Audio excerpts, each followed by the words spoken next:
Farmington, Missouri, how you feeling tonight? Ladies and gentlemen, at this time, please stand and rise for the singing of our national anthem by Heather from the Southern Drive Band.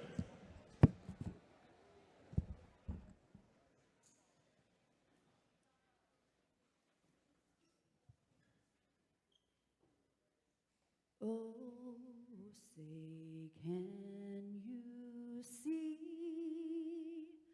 by the dawn's early light what so proudly we hailed at the twilight's last gleaming, whose broad stripes and bright stars through the perilous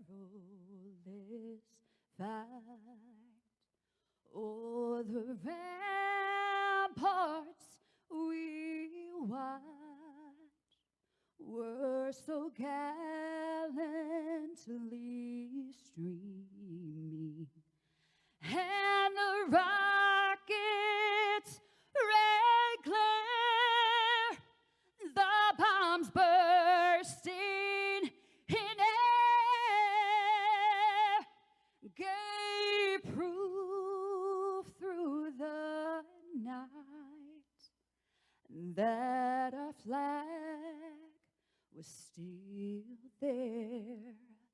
Oh, say, does that star-spangled banner yet wave o'er the land of the free and the home of the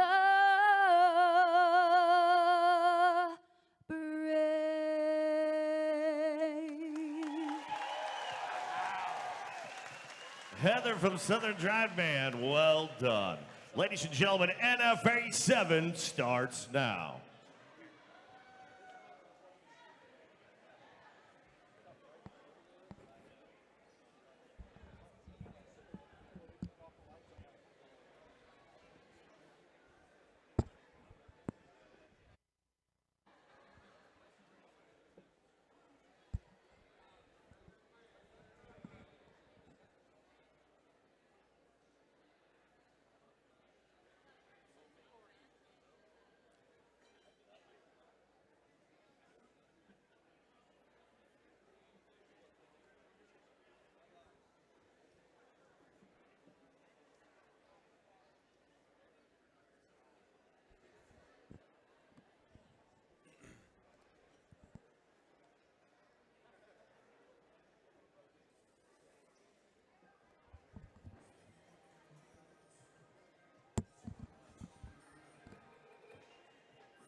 Thank you. Bad. The other one was the end of the pot.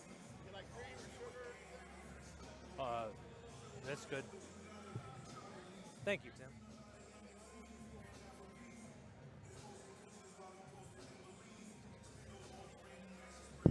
Tim. Ladies and gentlemen, we are live on NemesisFightingAlliance.com from the Farmington Civic Center here in Farmington, Missouri for NFA 7, Taylor versus Mueller.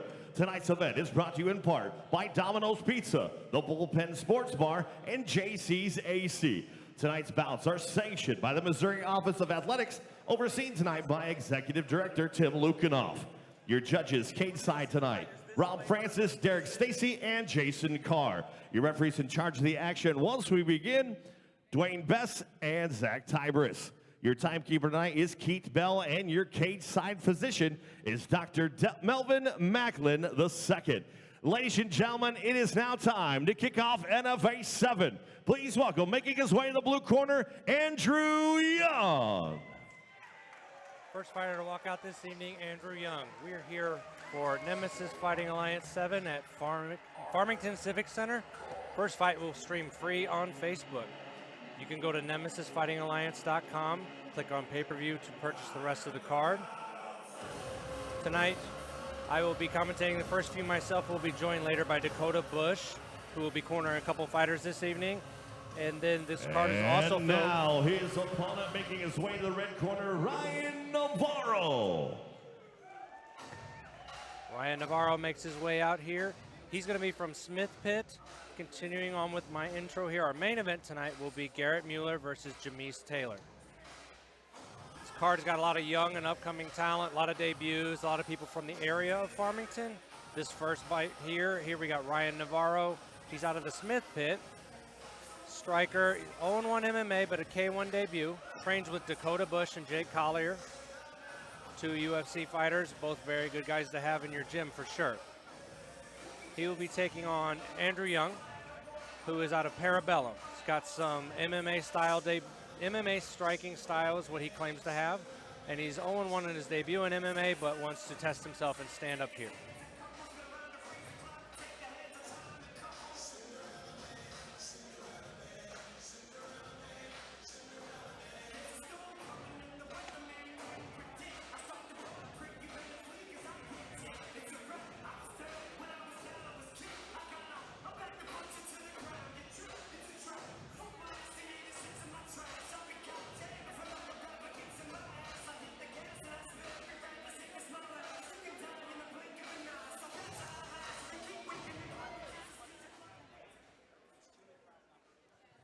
Ladies and gentlemen, we kick off tonight with an NFA K1 kickboxing bout scheduled for 3 2-minute rounds in a bantamweight division. Brought to you tonight by JC's AC.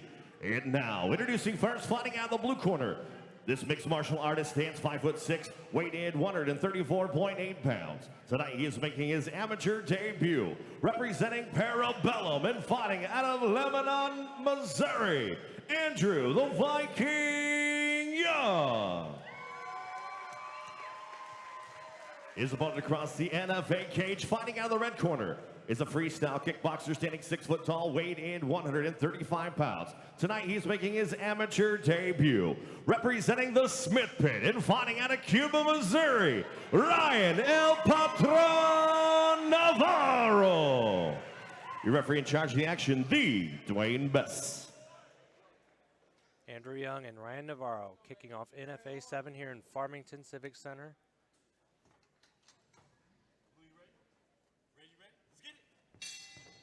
And they're off, meeting in the middle. Oh, Young hits his overhand immediately. Earns a count very quickly. Navarro pops back up.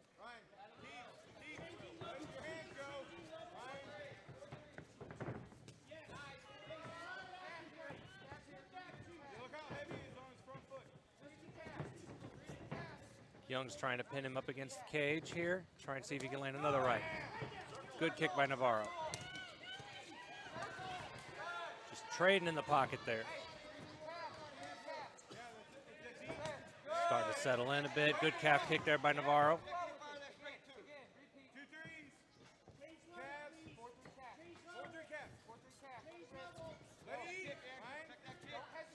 And the fight seems to have finally slowed down just a bit.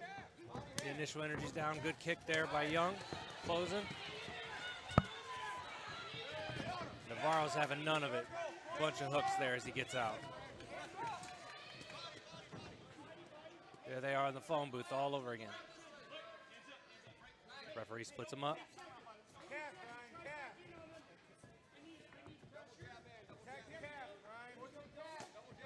Another calf kick attempt by Navarro.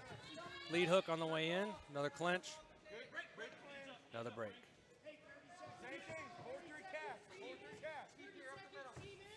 Corner's calling for more calf kicks. Nice little rear teep there by Navarro. Try to hit it again.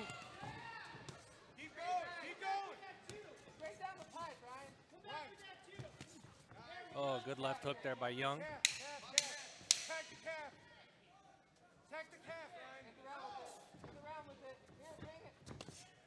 Inside kick there. Good first round by both of them. Young did score a takedown there, or a knockdown. That would basically make that a 10-8 round. Navarro is going to have to win the next two to earn a draw or get a couple knockdowns himself to either get it back or come out and advance.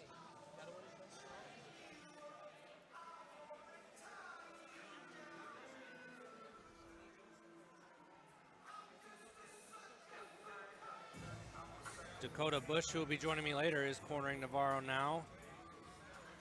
Current UFC fighter, had a great debut on short notice. Can't really beat having a guy like that in your corner and in your gym.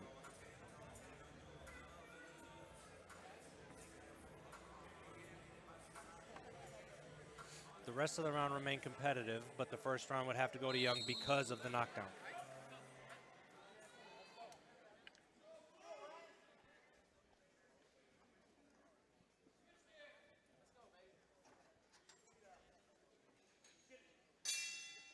Off to round two. Young looks to jab his way in.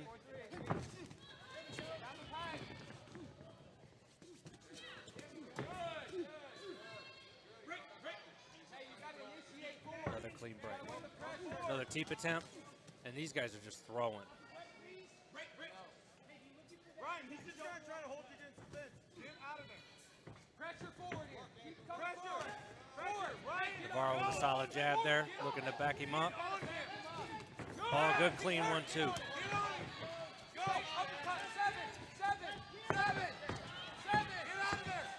Navarro backs away from getting pinned in the cage again. Looks to press forward. Another clean 1-2. Nice teep. Caught, though. Young returns. Navarro looking to use more of his length here as the fight goes on. Switch kick attempt to the body, just missed the target.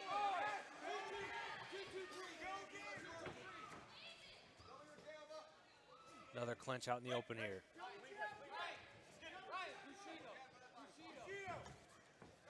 Solid low kick there by Navarro. Good jab, he's been working the straights a little more. Good head movement. Landed a lead jab in that scramble there. Oh, another one.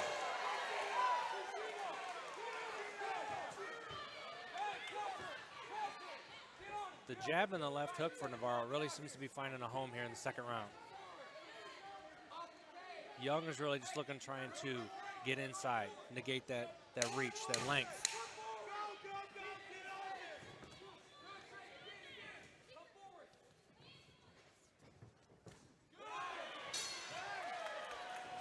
Ooh, fall away right hook landed on Young right before the bell.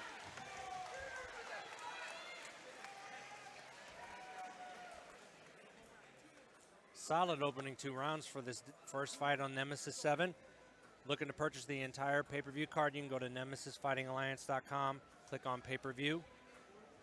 We have a lot of good debuts tonight, a lot of them from gyms like Legends MMA, Parabellum, Smith Pit. And our main event tonight is Garrett Mueller versus Jamise Taylor. Young and Navarro here, you got to give them 1 round apiece, but the 10-8 does go to Young for the first round for the knockdown.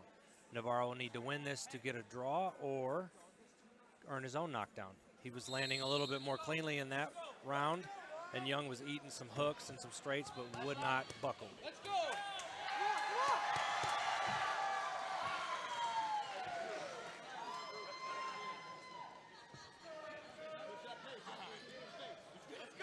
Third and final round in our first fight tonight. Good lead hook to start off by Navarro. He's been using that to set up that cross right behind it. Spinning kick attempt.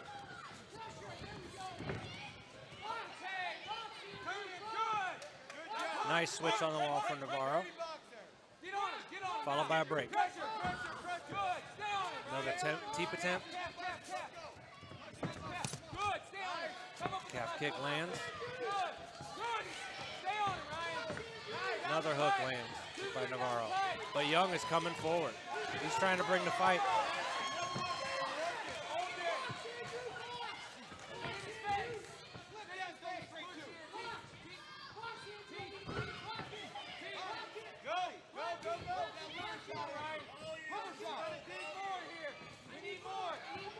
Double jab cross there by Young, looking to close in on it. Go, baby. Back kick. Turn him, good. Back, knee, go knee. Not much time in the clinch in these kinds of fights. Let's go, get in his way. Let's go, Ryan, pressure. Turn him. Tries to shake him off, gets off the cage. Navarro goes back out to the middle. Looks to the rear body shot there. Couple hooks up top. Looked like one or two of those got through clean before Young closed.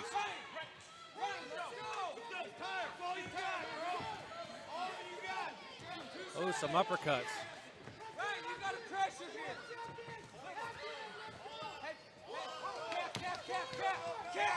Calling for the calf in the corner, and he lands it. Picks up the leg, misses the next one. 10 seconds left in the bout.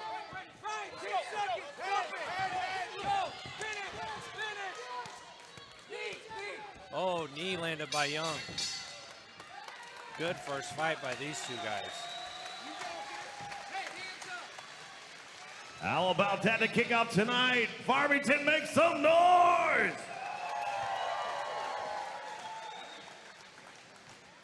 Be interesting to see how the judges score this.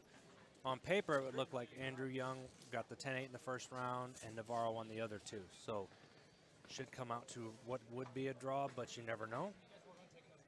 Depends on what the judges saw in each corner, what was landed cleanly. Navarro seemed to settle in the second and third rounds and really was using more of his range, landing some calf kicks. But that first knockdown Young had set the tone early, and he looked to pressure, cut him off, and press him against the fence. Now, if you had more time to clinch and throw knees in this rule set, may have been a little bit different. But for two guys making their K1 debut, that was a scrap.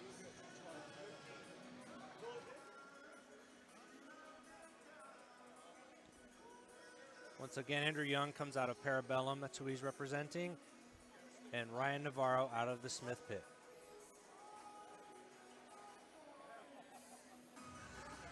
If you guys enjoyed that fight, I know I did, go to nemesisfightingalliance.com, click on pay-per-view to purchase the rest of the card and view and listen to me and Dakota Bush whenever he joins me later.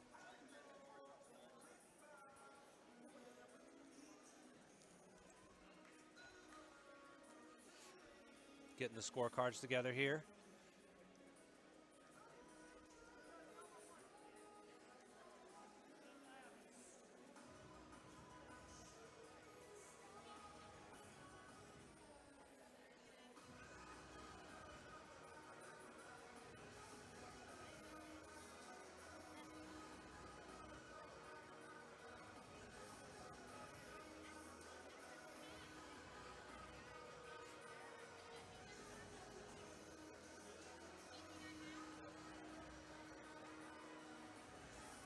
Taking a little bit of time to put them together. Want to keep us in suspense.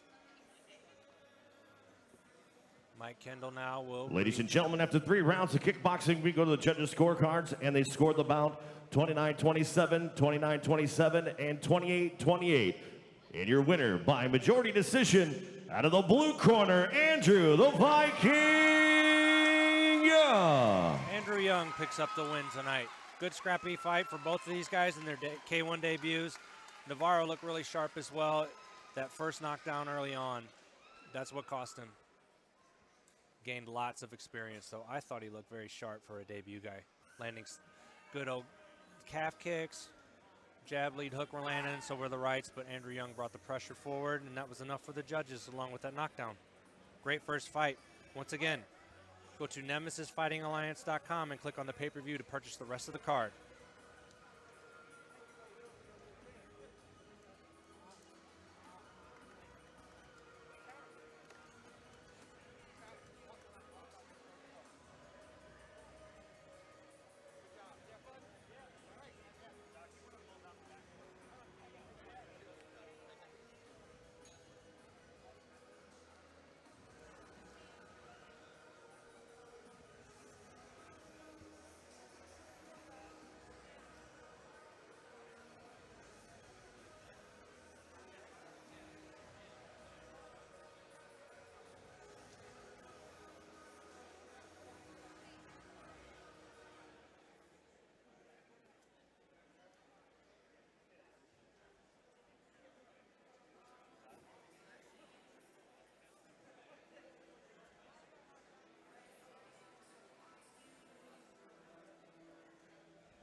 Ladies and gentlemen, on now to our second match of the evening.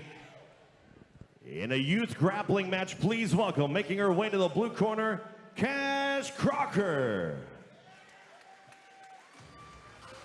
Following our first fight, we got a couple youth opportunities for some grappling.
And her opponent making her way to the red corner, Serenity Lacerda.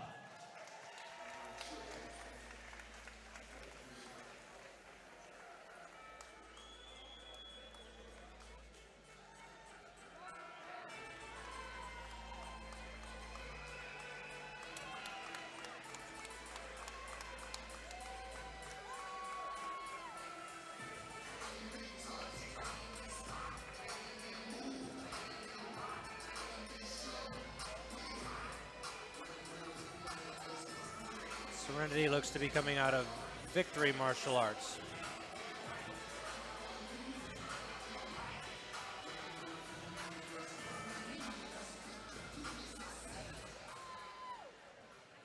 Ladies and gentlemen, this match is scheduled for 5 minutes in an NFA youth grappling match with submissions only, brought to you tonight by Sub-Zero Wellness. And now, introducing first, fighting out of the blue corner, she represents Legends MMA, fighting out of Farmington, Missouri, Cash Money Crocker. Her opponent across the cage, fighting out of the red corner, represents Victory MMA, fighting out of Farmington, Missouri, Serenity, the Nightmare Lacerda. Your official in charge of tonight's match, Joel Gators.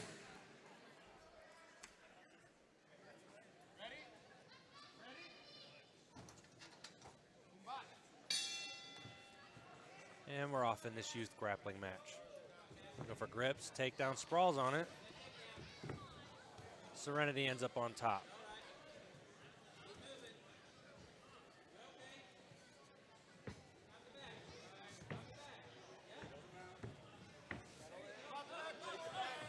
Got too high on the back. Cash was able to slip out. Oh, she's got the choke in. Serenity claims the submission. And they go again.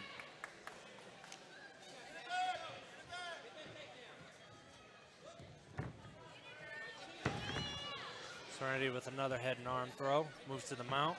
Takes the back.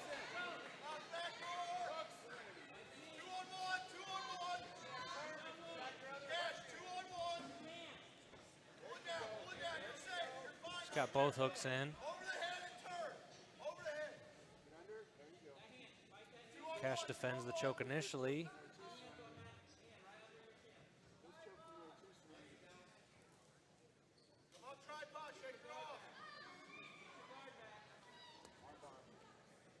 She gets the mount back.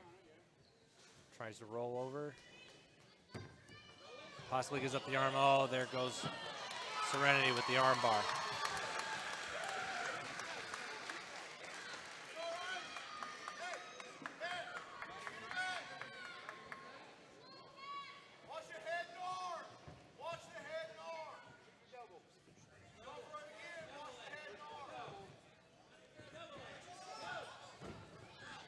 Another head and arm.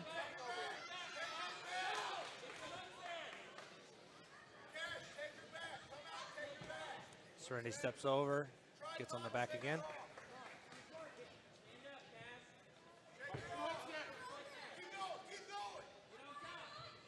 Just trying to roll her off to the side. Ends up in mount. Turns over.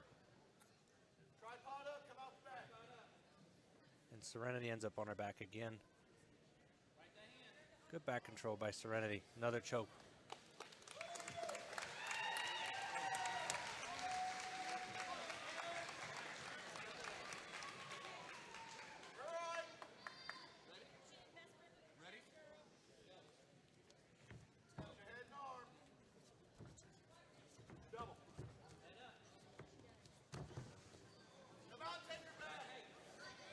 Serenity catches her again, a head and arm. Steps in the mount.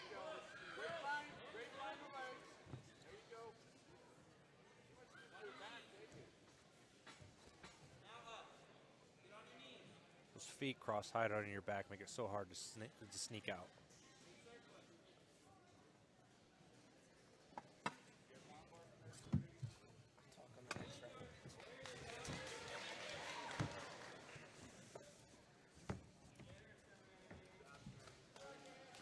Now joined by Dakota Bush. How's it going, Dakota? It's going great, man. How you been? Doing all right. How are things with you? You healthy now? Healthy as a horse. You know, unfortunate what happened, but that's the fight game and just the world we're in right now. So just got to adjust and keep moving forward. I thought your first teammate Ryan looked pretty sharp in that first round, landing some calf kicks, and he showed a lot of good stuff. I think that first knockdown is just what cost him there. Yeah, definitely. You know, between rounds, I was telling him, you know, you lost that first round. You know, no matter what you do after a knockdown, it's kind of hard to get that one back. But, you know, the first fight for both guys, I thought they looked, you know, pretty sharp for amateurs and a good showing from both guys. Compared to the time when I made my debut, man. Oh worlds ahead. Worlds ahead. Them days were they were fun though. You know, there was a lot of tough guys.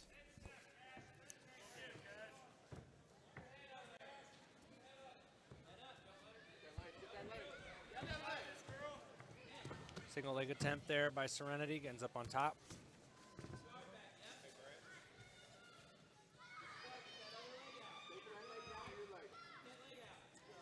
Cash gets her in guard.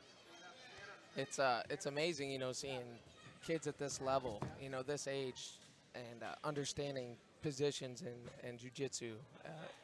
You know, in 10 years, the game's going to be completely evolved from what it is now. Yeah, even teenagers that were training that are now available to compete at 18 are just insane. And, you know, my parents did a great job of keeping me in sports as this youth match comes to an end.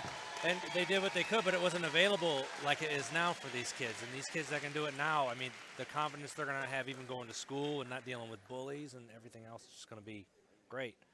Yeah, exactly. You know, and, you know, what other sports can you have pro fighters, you know, training with amateurs? Ladies and gentlemen, your winner with 5 submissions, Serenity, the Nightmare Lacerda. Serenity with the win.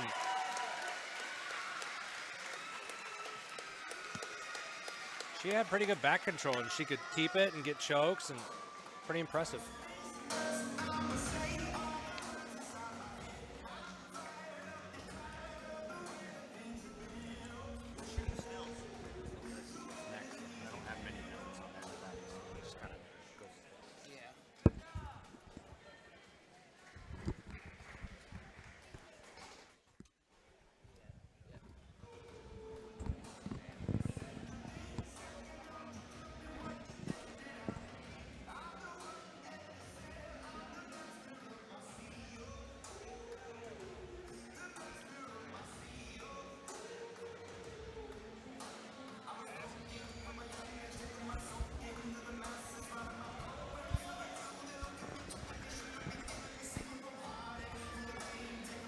Be moving on to our next bout here, an amateur light heavyweight K1 bout between Jonathan Vest and Josh Halbert.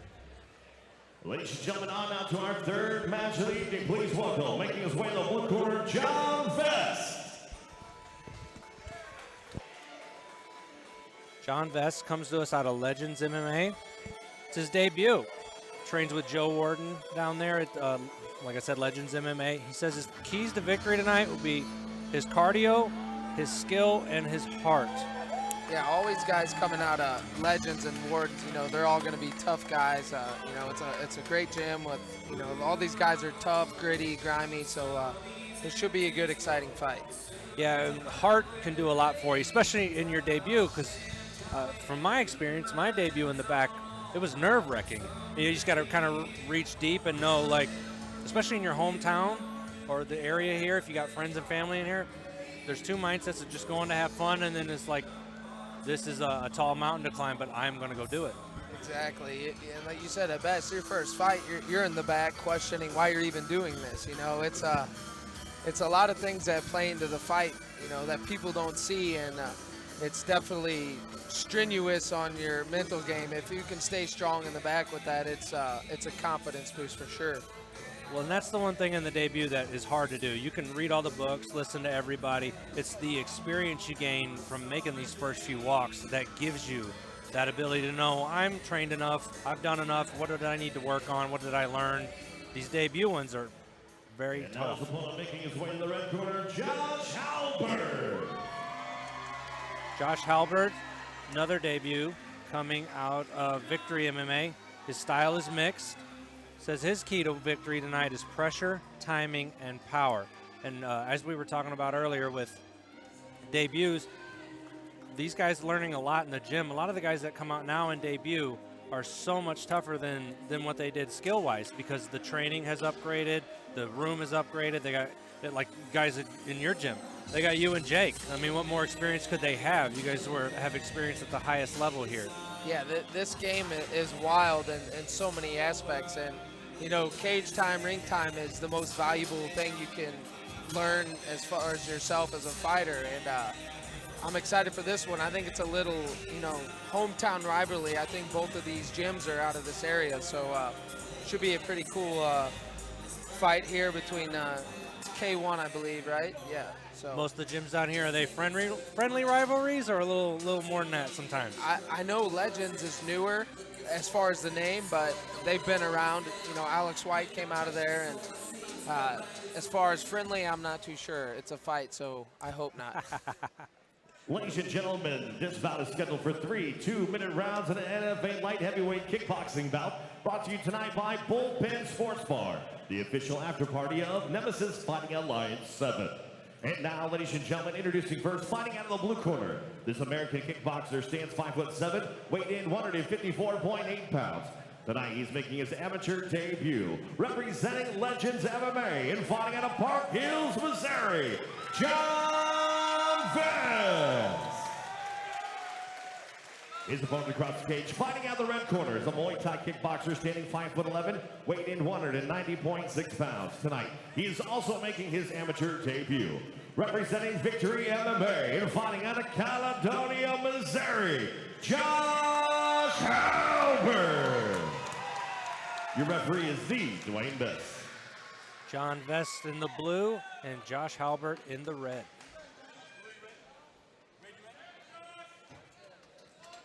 Signaling to touch gloves here, and we're off. Halbert with a teep, comes with the pressure immediately. Looking to land some knees. Ooh, good head kick. Another knee, another knee.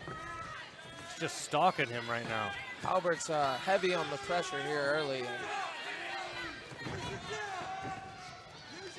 Vest trying to land an inside kick there.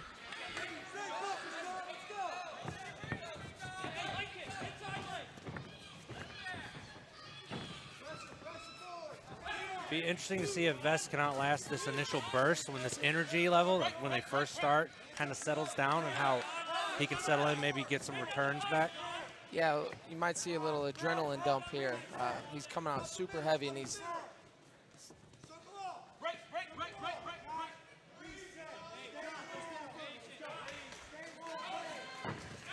Ooh, nice. Ooh, landing across there. Another knee. Halbert's just bringing the pressure.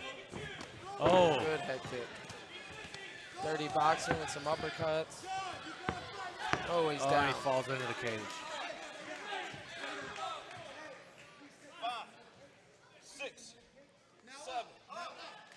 earning him an 8 count. Got up to 9. And the fight is off there. Good showing by Halbert. Yeah, he kept up the pace, heavy pressure, and stayed in his grill the whole time and got him the victory. I had this marked as his debut. For a debut to come out that active, kind of says a lot about his training and just maybe his personality in general. Usually people are a little more tentative, and unfortunately that's what Vest ran into here. Yeah, he sat back a little too much, and he didn't control, the dirty boxing game. It's being a shorter guy. He should have clinched him up a little more and controlled his pace. But like I said, they're both debut fighters, and that's something they'll learn over time. All good experience. The speed in there is just different. The intensity is just different. Even if you're friendly outside there, when it gets in there, it's game time, man. Yep, got to turn that switch.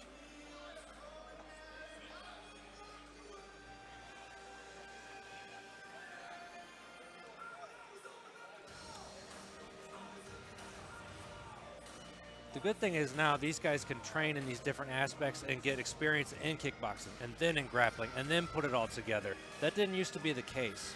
Yeah, it was just straight up MMA and learning Ladies to and fight on gentlemen, the your fly. referee Dwayne Best calls a stop to the fight. 1 minute, 27 seconds in the very first round. Declaring your winner by TKO, Josh Halbert.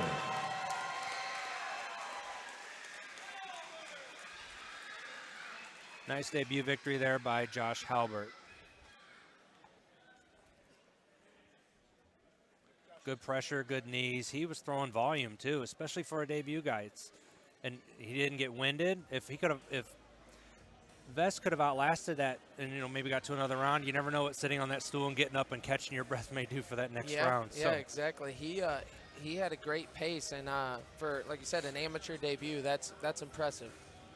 Pacing itself is something that you got to learn. You brought up cage time earlier. Like, you can go and you can sprint in there, and especially at the amateur ranks, depending on who they bring you, sometimes you can just blitz over who is there. And when you get the guy that can push back, that's when you got to learn pacing, because I don't know about you, but you've sat on that stool probably one time, you're like, this ain't like the other ones I've had. Yeah, so I've been there, you've been there, and you said it great. You can sprint, you can try to sprint, but sometimes you're going to be sprinting uphill. And that's what separates the guys on the top level is, learning the little areas where you can rest, where you can take a break and be active and not exert as much energy as you need to. especially if you take one on short notice, huh? Yeah, yep. That's another story for another day. Up next, we have a couple other debut MMA fight this time. It'll be our first MMA fight of the night. Devin Bird out of Wolves Den. I'll be transparent with you. I've trained with Devin. I know him very well. And he's another crop of these young kids that, I mean, he wrestled in Lindenwood. He's got a little bit of experience coming into this before this and other combat sports. I would consider wrestling a combat sport because you dictate whether someone's standing or down. It just migrates well. And against Herman Rich out of Wise Warriors MMA. His teammates Brian Manuel and Owen Shantz. Owen Shantz is fighting tonight. Everybody that's coming out of Ray Norris's gym in their debuts has looked very polished, so this should be very interesting as well. Yeah, Ray's always got, great guys coming out of his gym. Tough, they're technical, they'll get in there and scrap, they're gritty. So this should be a great fight and first one in MMA of the night, so I'm excited to see some grappling mixed in with them striking tonight.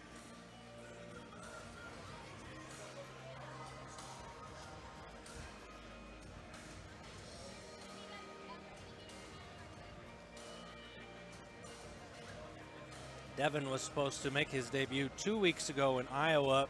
That fight fell through, and fortunately for him, there was an opportunity 2 weeks later. That's the great thing, about the sport. If you stay ready and you're ready to go, opportunities will arise, and you just got to be willing to take them. That's the one thing that was really, really cool about being an Army. You could fight often.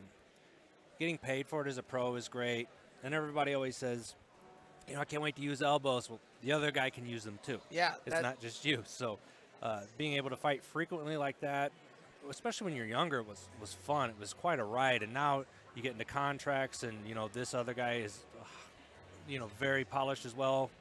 8 weeks, or sometimes opportunity knocks you get a shorter one, like in your case.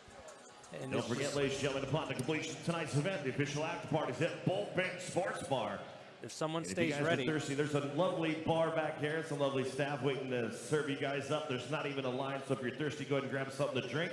Concessions are outside the main doors in the main lobby, but please do not take your alcoholic beverages outside. Thank you very much for your cooperation. Ladies and gentlemen, on to our fourth bout of the evening. Please welcome, making his way in the blue corner, Devin Bird. here comes Devin Bird in his debut. To finish what I was saying, if you stay in shape as an AMI, you can pick up these fights all the time now and gain a lot of experience in a year. And that's all it is, as amateur-wise, we all say this, the records don't matter, it's just the experience. You obviously want to win, you obviously want to keep that ball rolling with good momentum, but that's the best thing for these young guys is just getting in the cage and learning, and that it's like on-the-job training, it's what they need, and it's great to see, all these shows that are allowing amateurs to have these opportunities. I've never heard it referenced as on-the-job training, but I don't think it could be put any better than that. Yeah. That was great. Devin's going to be looking to stay calm and collected. It's his debut. Got to keep that energy manageable. He looked calm earlier when I saw him before the show. Used wrestling to dictate the fight. He has power in his hands, and he has solid wrestling. So which way will he lean to use? He may use it as counter wrestling, and he may just want to put the guy down and work some ground and pound, look for a sub. His head coach is Andrew Ebers out of Wolves Den, so we know he's got a solid ground game. I know for a fact he's got a pretty solid ground game just as a debut guy.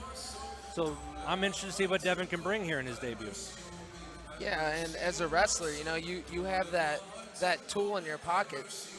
When you need it, if you're in trouble, if you're not feeling it, maybe you can dictate where this fight's going to take place. And I know you as well, being wrestlers, it took me a while to really get that confidence in my hands to go out there and, say, I'm standing up and I'm staying up unless I need to. And that'll be exciting to see how he comes out and if he uses his wrestling early or if he wants to stand and bang for a little bit. If he keeps it standing most of the time and strikes, I'll be really impressed because it's, even in the game plan, if it's to stand and strike, sometimes that fit-in is just there and you just can't turn off that autopilot. And when you wrestle so long and at a high level, it's not even thinking anymore. It's just reacting and doing what you've done for so long. And he looks great. He looks in shape. He's athletic, and it's going to be a good fight. And now his opponent making his way in the red corner, Herman Rich. Herman Rich comes to us out of Wise Warriors MMA. Head coach Ray Norris.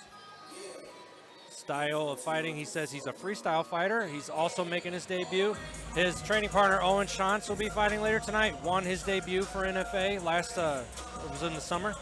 And Brian Manuel, who's also looked very good. So some of these young guys that Ray has, they've been debuting and being very successful and also showing a lot of skills in different areas too.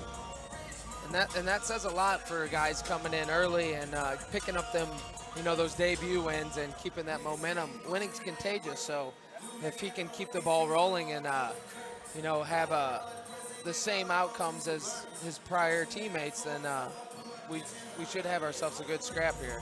When the gym is winning and your teammates are winning, it's a fun vibe to be in, and it just makes you want to keep the ball rolling. Whose turn is it to pick up the baton and notch the next win? And it makes it harder for you to quit. If you see that winning environment and culture, you don't want to be the guy who loses. You don't want to let everyone else in the gym down. So it's and you can stay busy too because those other guys are hungry, and you don't have to worry about who's going to be in the gym today to push me. They'll be there. Yeah, and that's another thing, like we're saying versus Amis when we were coming up and today. Sometimes in the gym it'd be days showing up and shit, I'm hitting the bag today, and it's not the case anymore. Thankfully. Devin is locked in looking on him. Both guys look calm and confident. I think we're in for a good fight, man. I really do. I think so. Ladies and gentlemen, this MMA match is scheduled for 3 3-minute rounds in the NFA lightweight division, brought to you tonight by Domino's Pizza. Introducing first, fighting out of the blue corner. This Mob Jitsu style fighter stands 5'8", weighed in 154.8 pounds.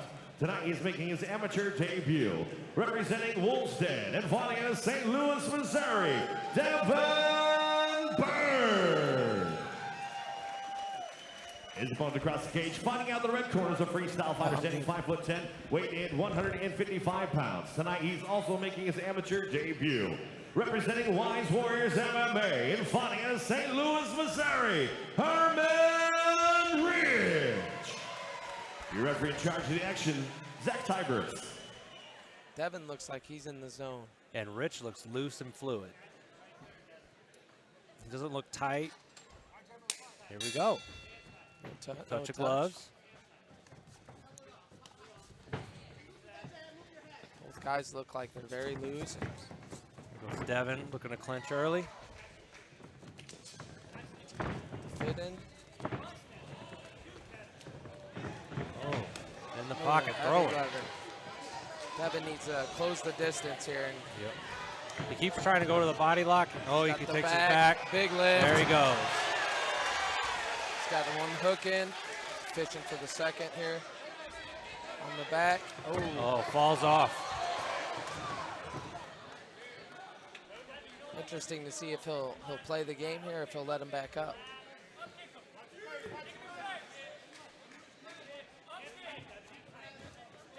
We're back to our feet. Bird catches, tries to land right, gets blocked. Oh, overhand to a body lock. At the back again here. Trying to fight hands. Just making him carry his weight here. Another Another big slam. lift here. That body lock is so hard to deal with if somebody can get it. It's a super dominant position in MMA, and if you can stay on the back, even if you don't get the takedown, you can stay in a dominant position. And Herman's doing well getting back to his feet here. He really did. Oh.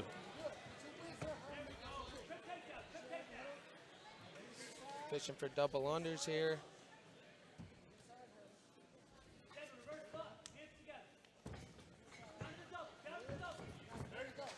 I'm impressed with Herman's takedown defense. Yeah, he got away. Good Nice little close cheat kick. there, but Herman's starting to slow down a little bit now. We'll Mouth's see. open. We'll see how everything goes. Oh, nice kick by Bird.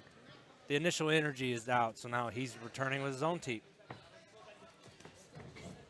Little 1-2 switch. Good fit in. Nice Oh, double leg. wow, another double leg. I said knee Lindenwood slice. wrestler here in Devin Bird. He's got a near wrist, far side. I'd like to see him throw some punches. There we he go. goes. Herman's doing really well getting to his feet. I'm impressed.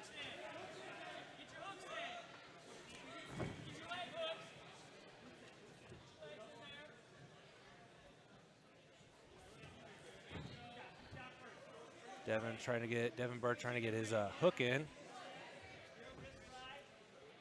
Herman's doing a good job of not letting him do that, blocking that with his elbow to his hip. 10 seconds here. Good finish in the round strong here by Bird. Landed some volume there to end the round. And 3 solid takedowns there by Devin, but Herman did not quit. Do you remember when your coaches would tell you, they would say in the training room, they'd say, just get up. And you'd be like, well, teach me how. And they would say, get up, you know? And you're sitting there, how? What they were telling you was the attitude. And that's what he's got. You couldn't say it better than that. And that's funny, you know, we've had that conversation many times in the gym and, you know, kind of As you're jokingly. grabbing drinks throughout the evening, make sure you guys are taking care of You the know, bar saying, staff back there. Make sure you guys are Just tipping get your bar up, staff just are get working up. hard And for it you. is the attitude. It's the same thing as far as submissions-wise. When you're grappling in the gym, that attitude of, I'm not getting submitted. And that goes a long ways. As a wrestler, it kind of breaks your heart if someone keeps popping up, too. Because you're like, I got to do that again. It's and demoralizing. again. I'd like to see who comes off fresher off the stool this round.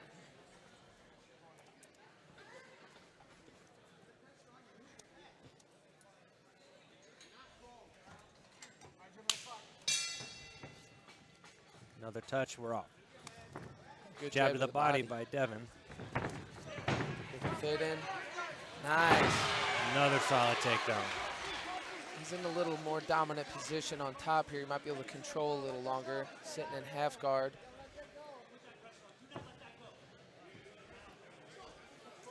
Controlling the head and arm, probably looking to tripod through here. Yep, he's got that instep in. Oh, lost it. Trying to knee slice, and looks like he's getting the full mount, and he just got it. Yeah, the mount, he's got the feet crossed. It's a tough position to be in. And as far as being a wrestler, his top pressure is going to be, you know, a lot more harder to deal with than being on his back. You know, putting guys on their back in wrestling is what we're accustomed to, and it changes the pace of the fight. Very hip heavy. He's Working trying to pull for an arm triangle here. He's got his jaw in, I believe. Still cranking on it. That cage, he's running out of space there. It's going to be hard to get that position there And unless he's he got out off to of the it. side. Herman There he needs to try to work back to his back. I'd like to see him shrimp into half guard and start working up from there. Looking for a power half here. He's got to watch how high he is. He might fall off. There you go. Got him back to the side. Looks like he's got an arm across the neck here.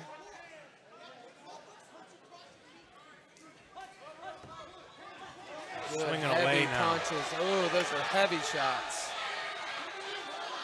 He's got that near wrist. A few more of those, and Yeah. it might be in the night. He needs to just keep punching here. He's defenseless. He moves just in time to be saved.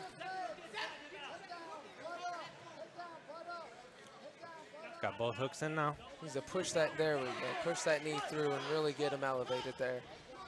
But his feet are on the side, so he can Yep. still turn. That near wrist is helping him control. And Herman does enough to keep out of the reach of his ref stoppage. When they flatten you out and your head is flat on the mat, there is no cushion there for that punch. Oh, and Zach Titus had enough, and rightfully so. Those were heavy blows. Good solid win there by Devin Bird in his debut against a tough Herman Rich. He would not quit. That was a very high-level amateur fight, and as far as debuts, that was impressive on both ends. Yes, I agree. And Herman Rich he wouldn't quit. I mean, he had every opportunity there to quit, and he kept moving, kept trying to find a way out. And unfortunately, Devin just had him checkmated there in that position. And it's hard to carry that weight, the heavy weight that these guys have. Devin doesn't look that heavy. And if you look at it, he's 155. These guys know how to bear weight and make you carry it more. And they know how to sag the weight on you. It's not the tight weight, it's the loose weight. It's making you, like you said, take the workload. He has to be the one to work and get out of positions, while Devin can sit there and rain down the punches, and he knows his hip pressure and his top pressure is going to keep him safe. All smiles there for Devin. Herman's got nothing to hang his head over. I mean, that's the game. He learned a lot, I guarantee you. Most valuable lesson is Ladies the and gentlemen, loss. your referee Zach Timers calls a stop to the fight. 2 minutes, 42 seconds into the second round, declaring your winner by TKO, Devin Bird. Congrats to Devin Bird on his debut victory. I'll say this, I'm glad I didn't run into a college wrestler in my debut. Yeah, you're not kidding. I would have, even though I wrestled in college as well, it's not a scrap you want to get into your first fight. All right, folks, at this time, we're going to take our first intermission of the evening. Make sure you guys grab something to eat, grab something to drink. Just a reminder, don't take your alcoholic beverages out into the main lobby. Leave them right here in the gymnasium. All right, ladies and gentlemen, we're going to go to intermission. We'll be back underway in a few moments.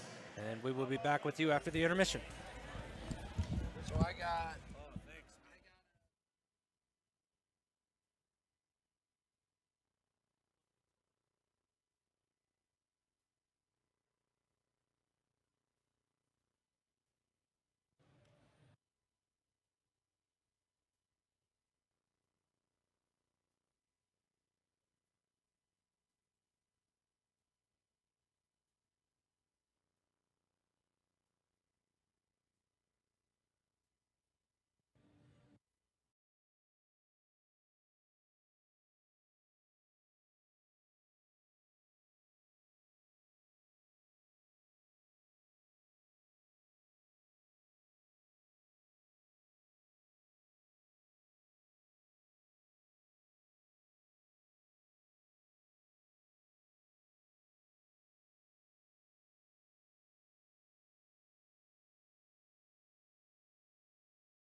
We are back after the intermission here. I'm going to be joined by my friend, coach, guy that beats me up on the ground, Andrew Ebers, for the next few matches. Hey, let's go. He just coached Devin Bird to his first win as an AMI.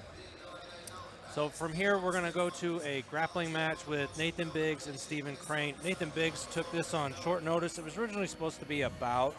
Stephen Crane's opponent bowed out, and these two are friends. They cross-train together, and Nathan stood up to at least give him some competition experience out here, and they're going to get a grappling match going.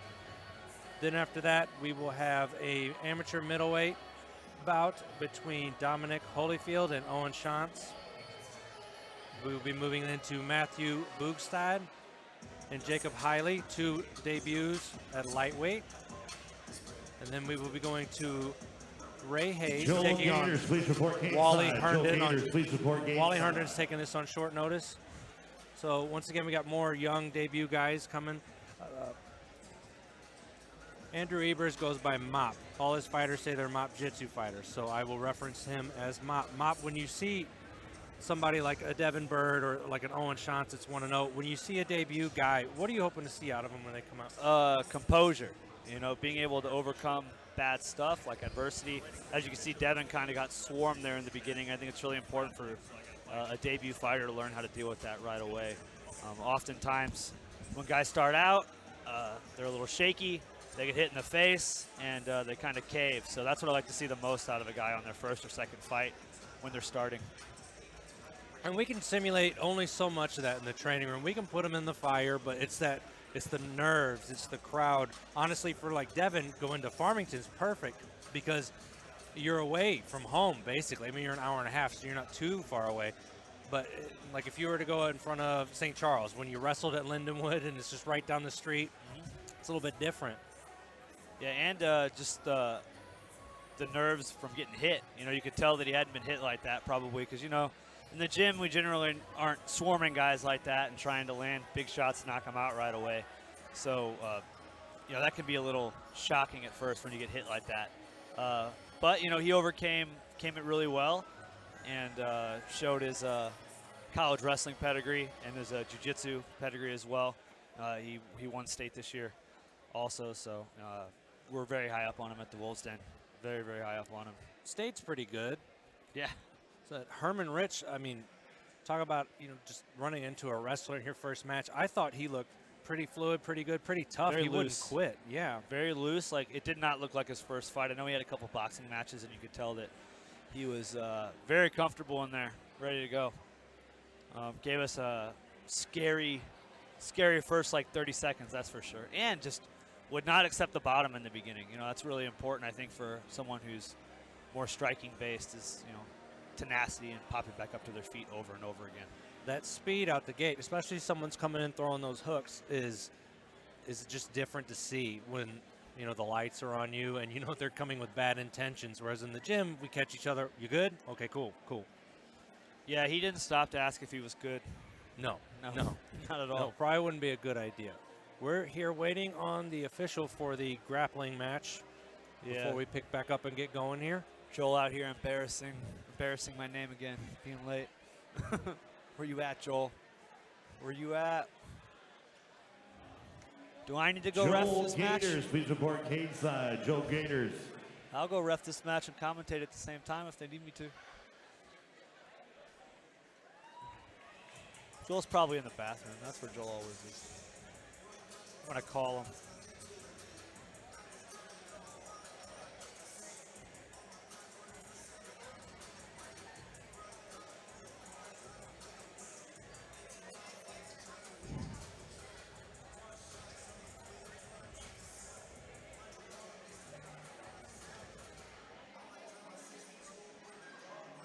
Oh, there he is. All right, Joel has arrived. Mop saved the day there. Yeah, I called him. We're gonna say that was all me. I don't know much about Stephen Crane, but I have seen Nathan Biggs compete quite a lot. He's got a pretty good arm lock from guard.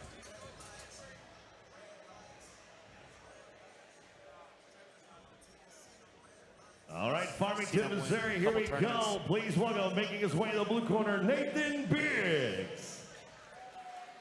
Nathan Biggs, like I said, he stepped up just to face his cross-training buddy, Stephen Crane, on short notice. Crane sold a lot of tickets to hopefully debut down here, and his opponent fell through. It's hard to find short notice fighters anymore with all the licensing and blood work, and luckily Nathan was being a good pal. Stepped up so he can give him some competition experience here. Nathan is a blue belt. He's also a cop in Highland, Illinois.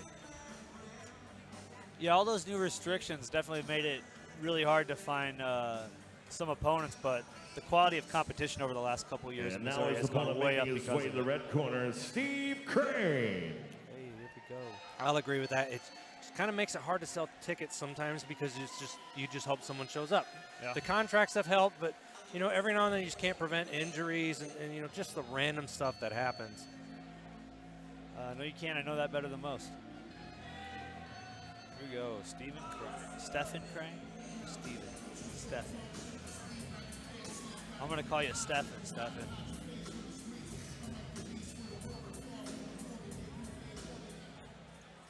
Ladies and gentlemen, this match is scheduled for 5 minutes in an NFA grappling submission-only match brought to you tonight by Brad Carey Realtor.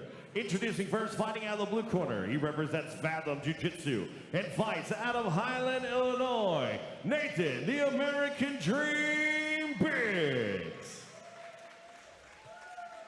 His opponent across the NFA cage, fighting out of the red corner, represents Maelstrom and Victory MMA, fighting out of Farmington, Missouri. Scuba Steve Crane.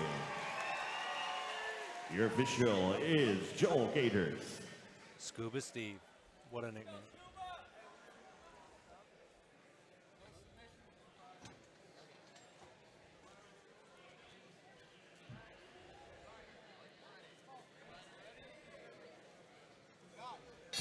And we're off.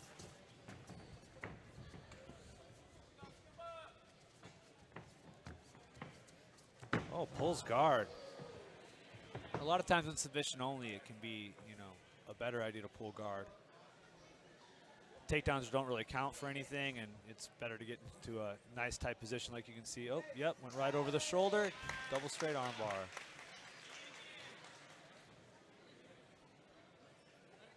The rule set is whoever gains the most submissions in the time period. Nathan's down one. I don't think Stefan's going to spend a whole lot of time on the feet after that first one. No, probably not. It's exhausting to hand fight. Nathan should just be ready for that guard pull. Oh, you got to put the knee in the middle of the butt. Right when the guy tries to pull guard, you got to pop that knee right up. Stefan already has the leg over the shoulder. Oh, good. He's controlling posture really well. He pulls down that head, goes over the shoulder, and is now going to start isolating that arm.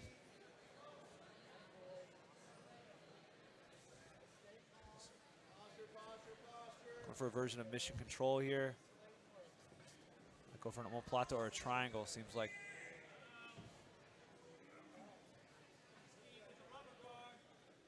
Nathan really needs to clear that hand on the collar. Not straighten his arm. Nice, good stand up. Oh. Kept his feet too close together, but in on a straight ankle lock. Not familiar if heel hooks are legal or not. I believe straight ankles are, heel hooks. Not quite sure on the rules.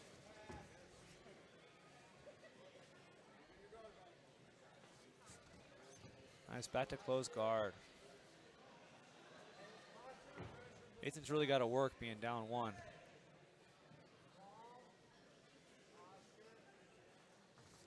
Good double wrist stand up. Dropping for an ankle. Clean That's a catch quick there. ankle lock.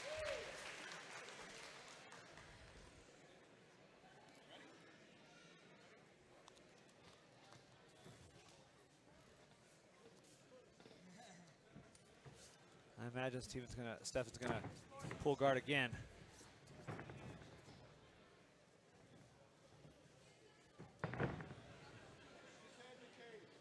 He's just surprising with that guard pull every time.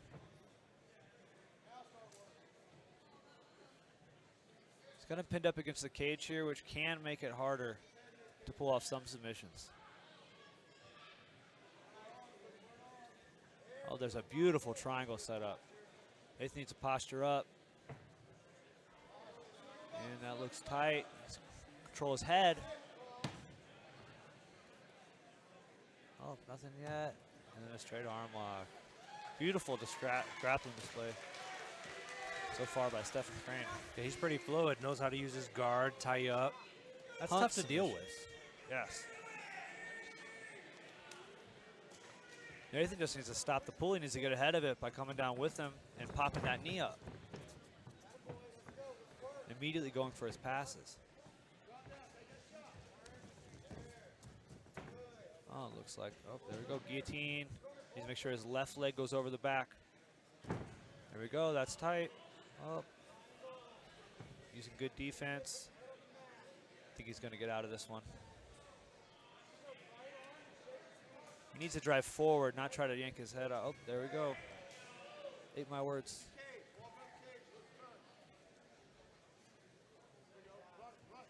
Secures both underhooks. This is a great passing position when you have both underhooks on your opponent.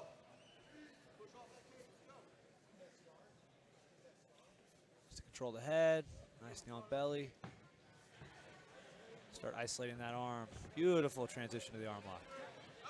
Very nice.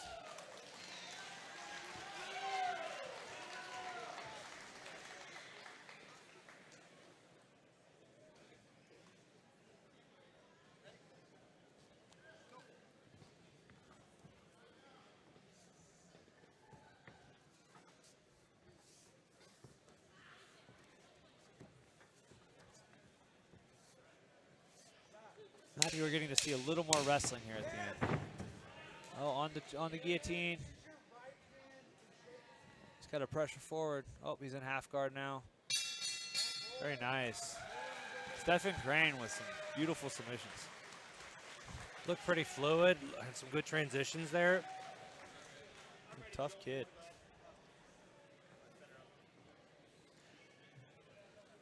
All right, ladies and gentlemen, your winner with 3 submissions, Scuba Steve Crane. Very good showing by Steve Crane there.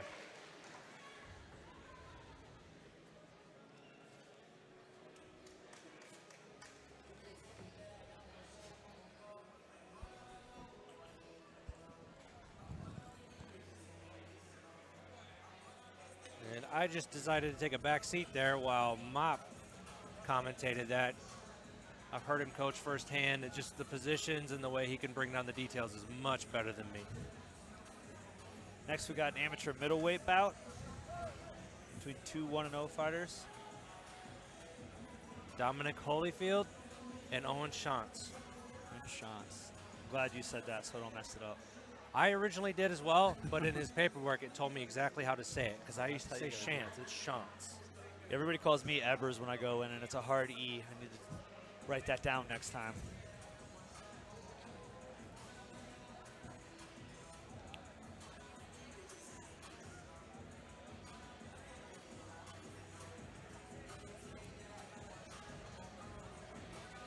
Do we have any idea where these guys are out of? Yes. Owen Shantz is out of Wise Warriors MMA, Ray Norris's gym. Okay. Dominic Holyfield is out of Legends MMA, Joe Warden's gym down here in this area. Two solid gyms.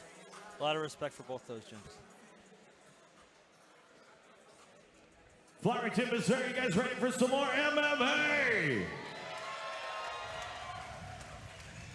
On out to our 6th battle of the evening. Please welcome, making his way to the blue corner, Dominic Holyfield. Dominic comes to us from Legends MMA. He says his style is a kickboxer. He has a record of 1-0. At Legends MMA, he is led by Joe Warden in his corner, who has trained the likes of Alex White. He's cornered in the UFC. Eric Irvin. There's a lot of experience coming out of that corner.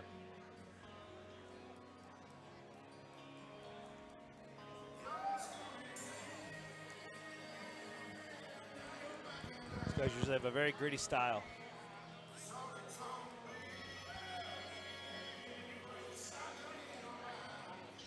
He's going to have the height advantage here. He's listed at 6'2". His opponent, Owen Shantz, is listed at 5'11".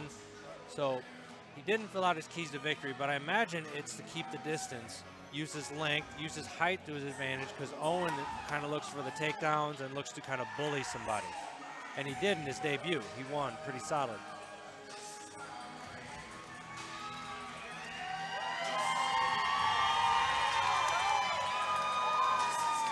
Gets good cheers from the home crowd.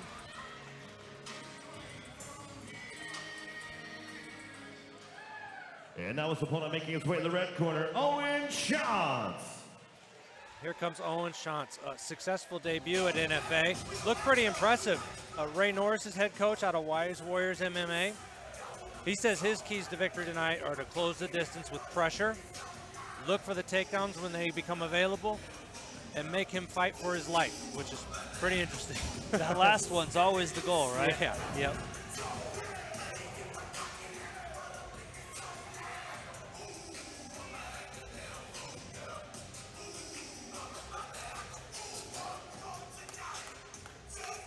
Be interesting to see what all he brings in his second fight. His first one, you know, a lot of these debut guys, I was talking with Dakota earlier, they're a lot more polished than they used to be. Like Dakota, or sorry, like Devin, and just anybody that's coming from these gyms with these guys with experience, they aren't just going to throw them in there if they don't feel like they're prepared anymore. That's what independents are for. But Owen stays in the gym, stays working. I was talking with his coach Ray earlier, said these young guys he's got are hungry. Oh, yeah. They're hungry and they learn so much faster. They have so many more tools to pick up techniques. Well, and when you got a group of hungry guys in the gym, you know it. It's nice because you know they're going to keep showing up because they know their training partners are going to be there, and they don't want to let each other down. Yeah, they've got YouTube now. You can learn all the techniques on YouTube. Yeah.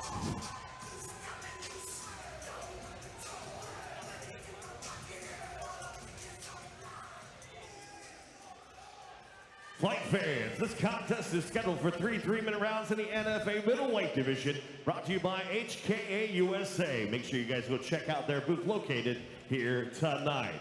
Ladies and gentlemen, introducing first, fighting out of the blue corner.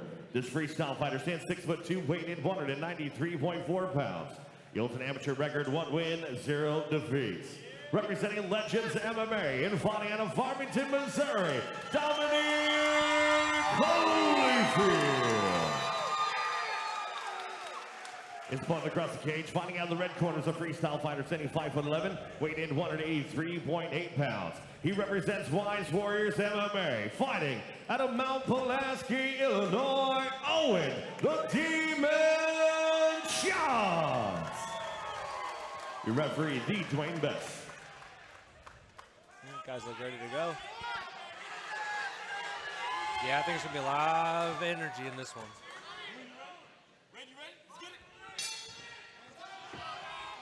No touch of gloves. Shantz takes the center. Oh, nice teep attempt, but Shantz catches it. Looks for a double leg. Oh, takes him up, puts him down. It's a great position to make the guy fight for his life. Moves the mount, has a head and arm attempt here. Oh, it's a bad start. Sits over, he's got to get his back flat.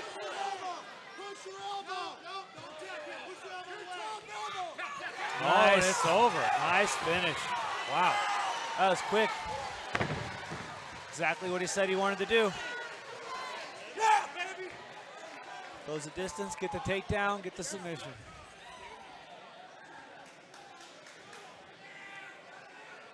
Hard part is when you get caught in a submission like that early, you're not sweaty enough to even be able to kind of squirm out of it. It looks like he may have hurt his shoulder on the takedown. That was a big slam.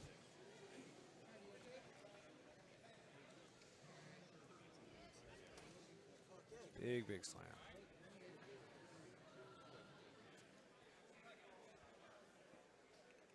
Or maybe his rib or his back. Yep, looks like his rib. Dr. Macklin's touching his back rib. Oh, we know all about those. Those are not fun. I've had 4 broken ones. It's a big takedown.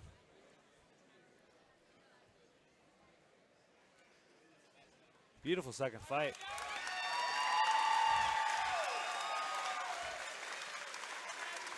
Yeah, the only problem with a fight like that is, you know, all you did is learn that you're better. Yeah. You know, I had plenty like that, but oh, and it's fun, you know. They're fun. They're definitely fun. Sure, Owen Shantz is going to party afterwards. He's going to still keep training. We'll probably see him at December 11th in Arnold, Missouri. That's the next NFA show. I'm sure he'll be on his head coach, Ray, to get him on that one as well.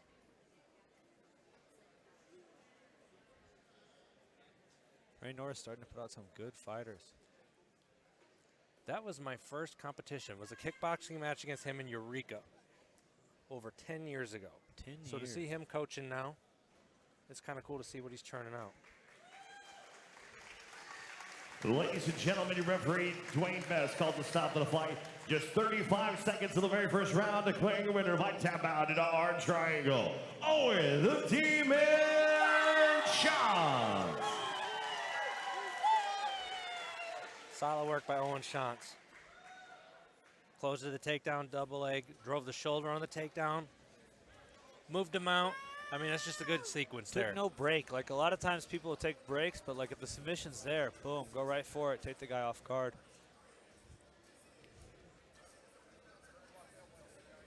And he moves to 2-0. We'll be seeing more from him, I'm sure of it.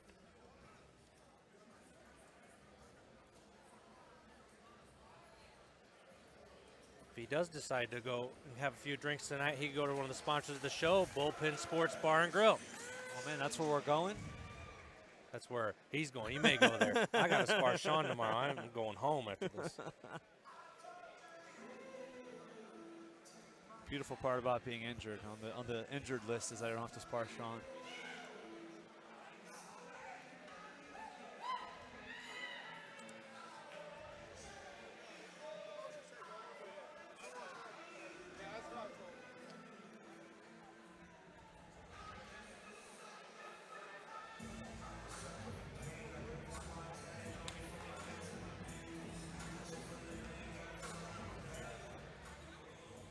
Going to move to our next bout now. Ladies and gentlemen, on now to our seventh bout of the evening. Please welcome, making his way to the blue corner, Matt Bustad. Matt Bustad, I was mispronouncing his name, Bustad, from Parabellum, has a wrestling background, says his style is fighting style. It's coming out to the Superman theme. You hear It's this? a great theme. I'm not already heard a this fan. There needs to be more walkout songs without lyrics. Just set a theme. Oh, yeah. I came out to the James Bond theme song once. I do remember that. It was my first professional fight. I felt pretty cool. So he's coming in at 0-0. Again, another debut. His key to victory, he only listed confidence. Well, I mean, you definitely need that. Yeah. Yep. Coming out to Superman, you better have confidence, Yes, that's for sure. I agree. Got some big shoes to fill. Let's see if he wears red underwear, is he? No, that would have really capped it off. Get a red Speedo.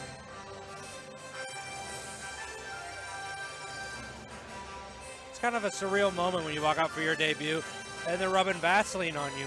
And you're about to go in and you're like, oh, this is really going to happen now. I don't even remember. I remember walking and then just black and then it being over. 3 hard rounds later.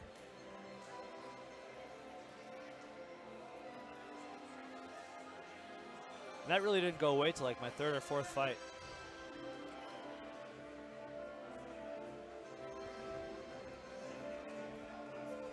You can do all the jiu-jitsu tournaments you want, but you walk into a cage for a fist fight. It's a totally different experience.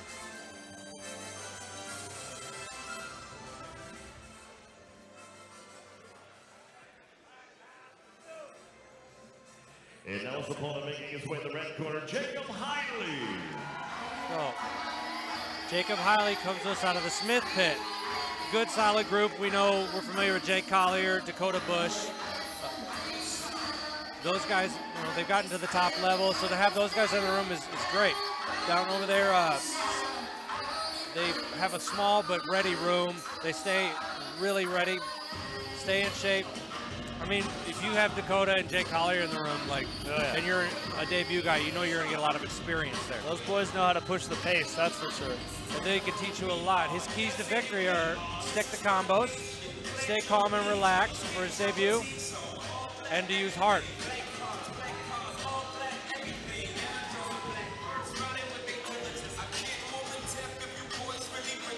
Another guy out of their gym that's very promising to watch is Terry Copley. Oh,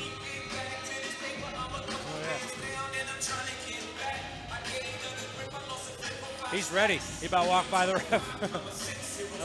Sometimes you just want to get in there. Yep.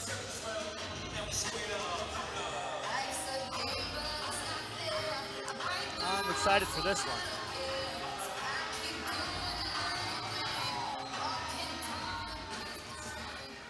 Ladies and gentlemen, this fight is scheduled for 3 3-minute rounds in the NFA welterweight division. Brought to you tonight by The Valley, your home for locally grown cannabis. Introducing first, fighting out in the blue corner. This wrestler stands 5'8", weighed in 168 pounds tonight. He is making his amateur debut. Representing Parabellum and fighting out of Waynesville, Missouri, Matt Butestead. His opponent across the cage, fighting out of the red corner, is the freestyle fighter, standing 5'10", weighing in 168 pounds. Tonight, he's also making his amateur debut. Representing the Smith Pit and fighting out of Cuba, Missouri, Jacob the Hitman Hiley. Your referee, Zach Tybris.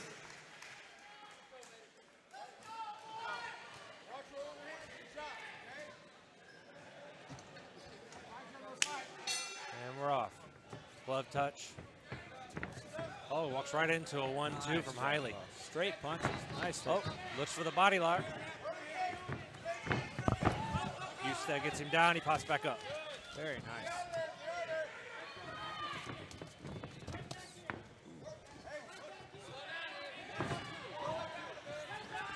Stalking. Wild exchanges right here. Ooh, but a good straight cross. When a guy comes in wild like that, straight down the middle is the way to go.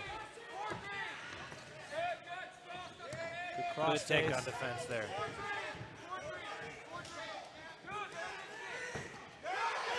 Oh, good solid right here. Ooh, Oh, he's got him. walking forward like a zombie.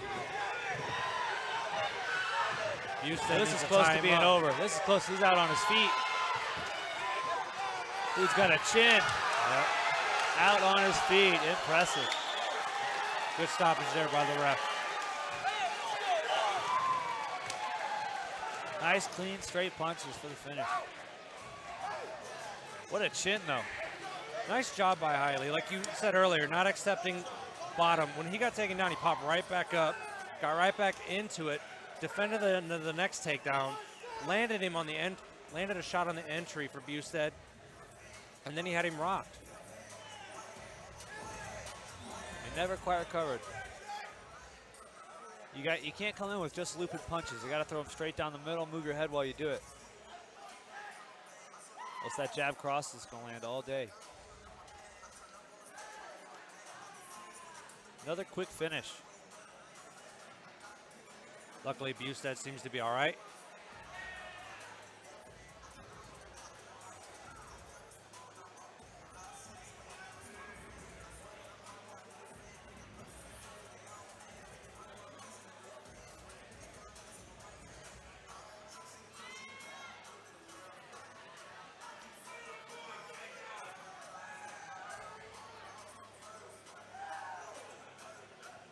Ladies and gentlemen, your referee, Zach Tybris, called to stop the fight in just 57 seconds of the very first round. Declaring your winner by knockout, Jacob the Hitman Hiley. He gets quite a pop from the crowd. A lot of these hometown guys are really enjoying having a show here, I believe. Impressive debut.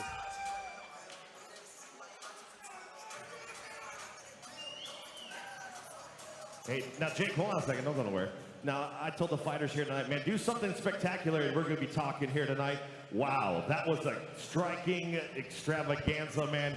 He was out on his feet. What a tough opponent that you have in Matt Butestead, but you were able to just land bombs over and over again. Did you never drought, but he was definitely out on his feet. Give us your thoughts on the fight and anything else you'd like to say out here tonight. Hey, man, I put in the work for it every day. I grind harder than anyone out here. He's a tough kid. Give it to him, but I put the work in every day. Anybody you'd like to thank out here tonight? All my training partners, they keep me busy. and they're the best in Missouri, and we get after it. Ladies and gentlemen, put your hands together one more time for Jacob, the Hitman Hiley.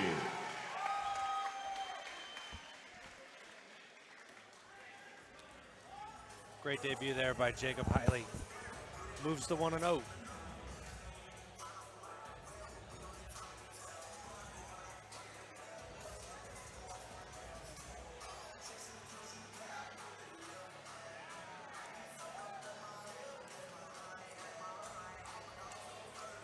Moving on, our next bout will be in the welterweight division. 3 3-minute rounds. Ray Hayes versus Wally Herndon. Wally Herndon is insanely tall. Tallest welterweight alive. Yeah. What is he, like 6'9"? I don't have his height listed, but he's definitely tall. You'll see. You'll see on the broadcast. It's one thing to be tall, though, but you got to know how to use it. We'll see if he's gonna be able to use it.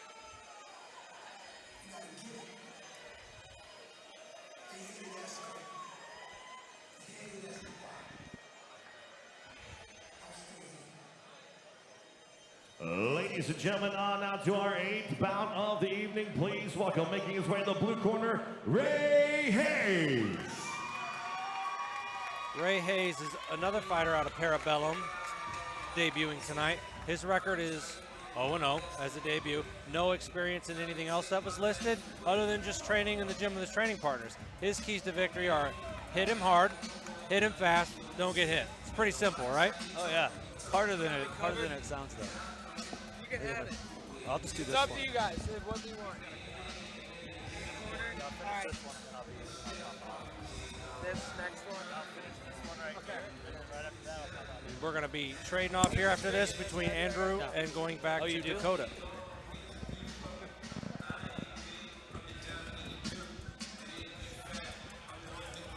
Ray says his background is in boxing.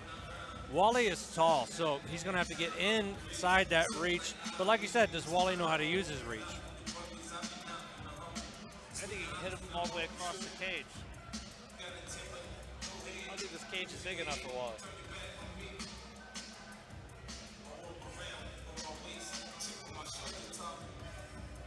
Wally did take this fight on short notice, so good for him for giving Ray a fight for his debut.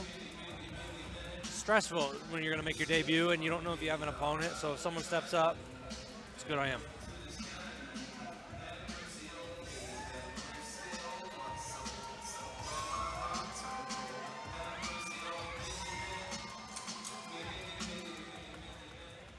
And now his opponent making his way in the red corner, Wally Herndon. And here comes Wally Herndon. I believe you said Wally trains out of Columbia, Missouri? I think so. I did some training with him when I taught out at Rob Hewlett's gym for a few months. He showed up to some of the classes out there, so I imagine he's still training there. His key to victory is that use his length and size. And he's definitely got length, and he's definitely got size. He's extremely tall. He makes a cage like this get small real quick.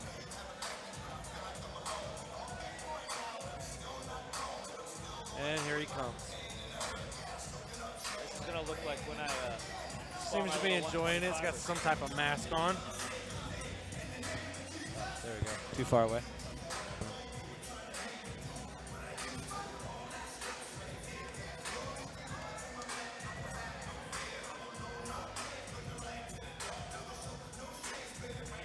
What kind of mask was that? I couldn't tell if it was Predator or Black Mask from the comics. I don't know.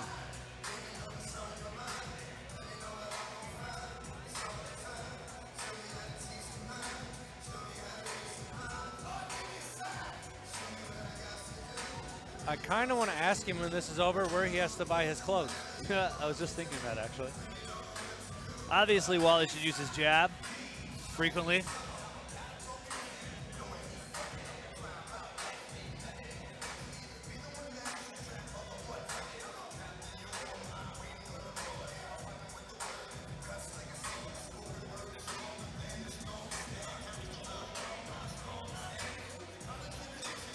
So while this is Ray's debut, Wally is listed as having 12 amateur fights total. So there is a little bit more experience here. In most cases, they did not go Wally's way, but there's still something to be said for experience.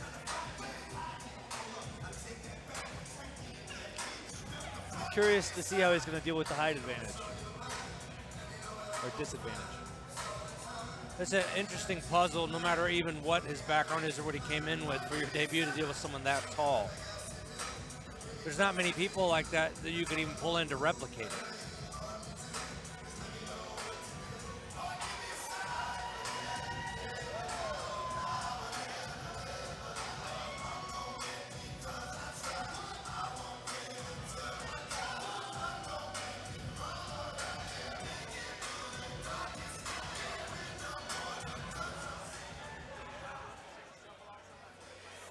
Ladies and gentlemen, this is the feature fight of the evening. It is scheduled for three 3-minute rounds in the NFA welterweight division.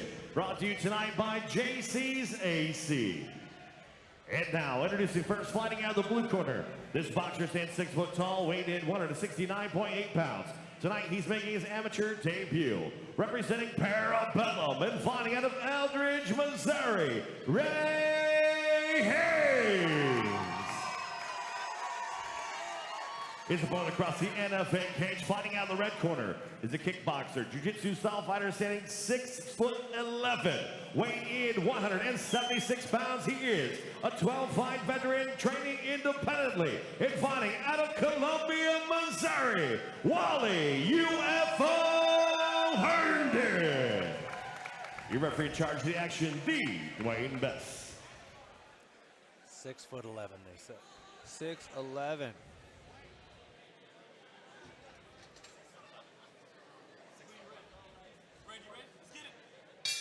And we're off.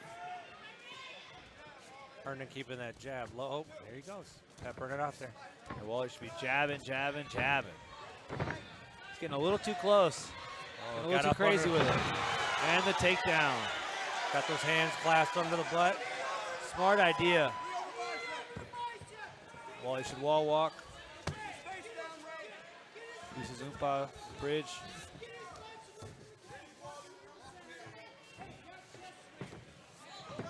Walking him all the way over to his corner. Wow. Pretty good awareness for a debut. And Wally's going to be trying to turn and kick off the wall, but Hayes is not letting him do that. Hayes puts him back over there, puts his head against the fence. It's going to be hard to land good shots on Wally here in the mount position because his arms are so long. He can just wrap up Ray.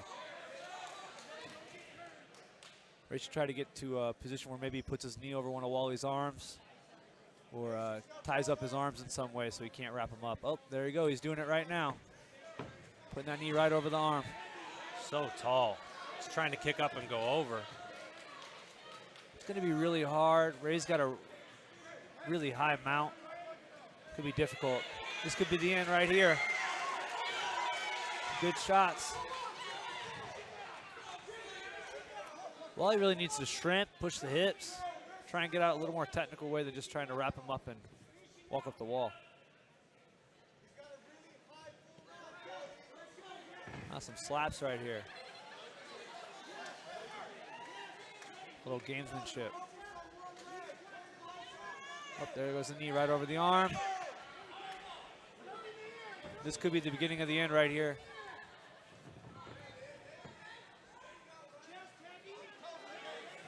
Oh, he's almost out. Yeah, Wally should try wrapping him up. He's got him wrapped up. All Ray's got to do is clear that knee. He could be in on a leg right here. When a guy's that tall, weird positions happen all the time.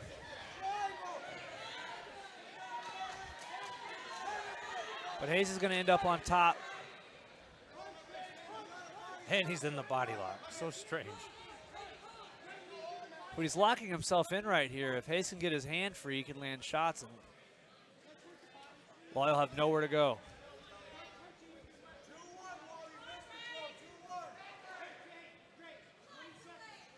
Looks like he could be setting a head and arm choke or a Von Flue choke here. So he gets hands together, drive that shoulder into the neck. 10 seconds, I don't know if he'll get it. Nope, that body triangle around the body probably prevented that. Good round for Hayes. On down to round number 2. Once again, this fight is brought to you by JC's. Yeah, he never let up the Wally kept trying to go up under him and kick off the wall and roll out. He didn't ever give that up. He had a position there where he might have been able to trap the arm, like you said, but luckily Just as a Wally reminder, Herndon was take able care to of get your his arm bartenders back. here tonight. They're working that- really hard for you guys. I don't know what to call that other than like a Also, reverse the body lock with the legs. Yeah, it's like a body triangle from bottom. Yeah, Like a reverse one. I don't think I've ever seen that before. Nope. When a guy's that tall, weird positions can just pop up out of nowhere. There's such a difference in body styles and height. So it'll be interesting to me to see how Wally comes out looking now. If he's a little more winded, does Hayes look to strike with him more? Or does he immediately go back to that double leg I'd takedown? immediately go back to the takedown. He had a lot of success there. That's what I would do as well. All he needs to keep his jab longer and not rush in. Slow the fight down a little bit.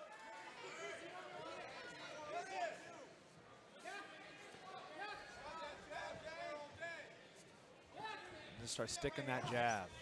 Oh, he's looking to clinch now. All he goes for the takedown.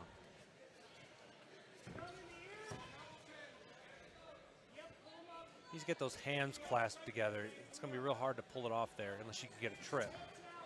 He needs to go lower, bend his knees, go lower behind Ray's butt. And Hayes needs to fight for this head position here. He wasn't going to get a guillotine from there. Hayes needs to dig his left underhook and get his shoulders lower than Wally. Wally with a nice takedown.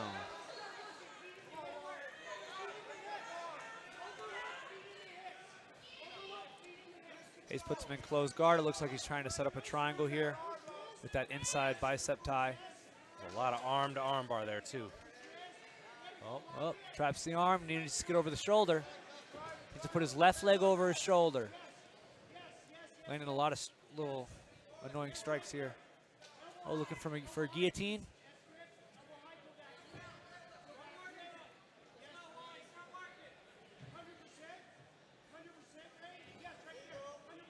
Well, he needs to posture up, use his height, throw some punches from this position.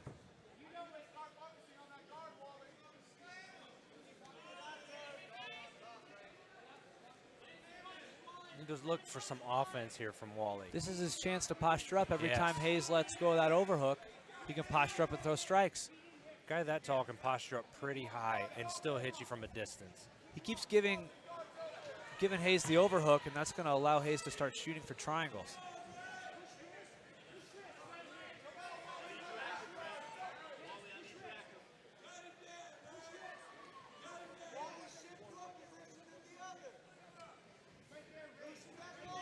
Wally's got to get some offense going. Oh, he moves to half guard. Oh, got the cow catcher, got the 100% position. If Hayes grabs his hands together and turns to his, nope, turning the wrong way. He's got to turn the other way. He turned the wrong way for that sweep. Oh, back to guard now. Definitely a much better round for Wally, that's for sure.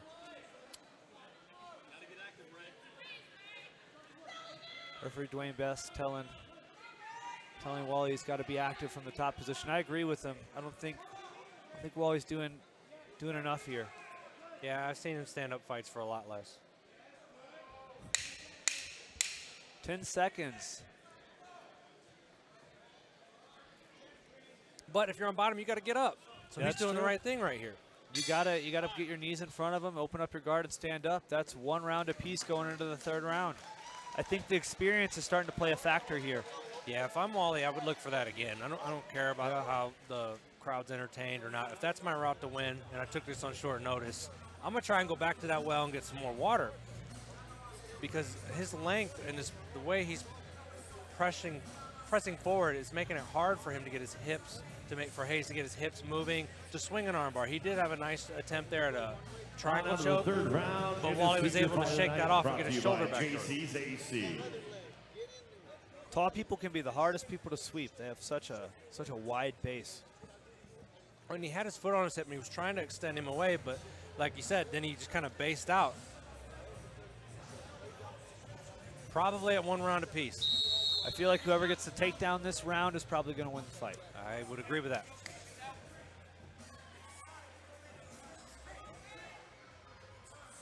I don't think he expected Wally to shoot on him either. No, I think that's where the experience comes in. 12 fights. Probably realized that he didn't want to be on bottom again, so he took the top position. Oh, good right hand. Wally's a little too close there. Use your length, but he's still hitting him. Oh, here comes the takedown. Overcommitted. Yeah. Oh, good knee. Wally pushes him up against the fence. Good knee by Hayes. Oh, here's the trip. A lot of times with a guy that tall, you have to pick him all the way up. It's going to be hard to trip a guy that tall. Hayes landing a few knees here.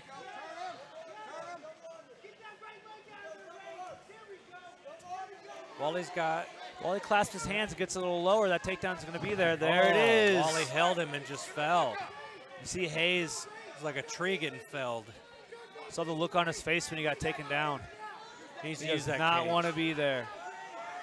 He's to use that cage. He's got to stand up. The ref's not going to stand him up. He's got to stand up himself. Giving up his back. Wally should go double unders here and shove him back to his hands. He's rushing for the rear naked choke. It's not there. Oh, he's going to end up on bottom. Oh, wow. He rushed. Now, scoring-wise, would you call that a takedown? Yeah, I'd still call that a takedown. If he can land some damage here from top, he may be able to steal this fight. Yeah, there's still plenty of time left. He's here in the half guard, trying to clear the knee. If I were Wally, I would do exactly what Hayes did a second ago. I would turn, try to stand up, use the fence. Not try to just tie him up. Hayes definitely doing more with the position.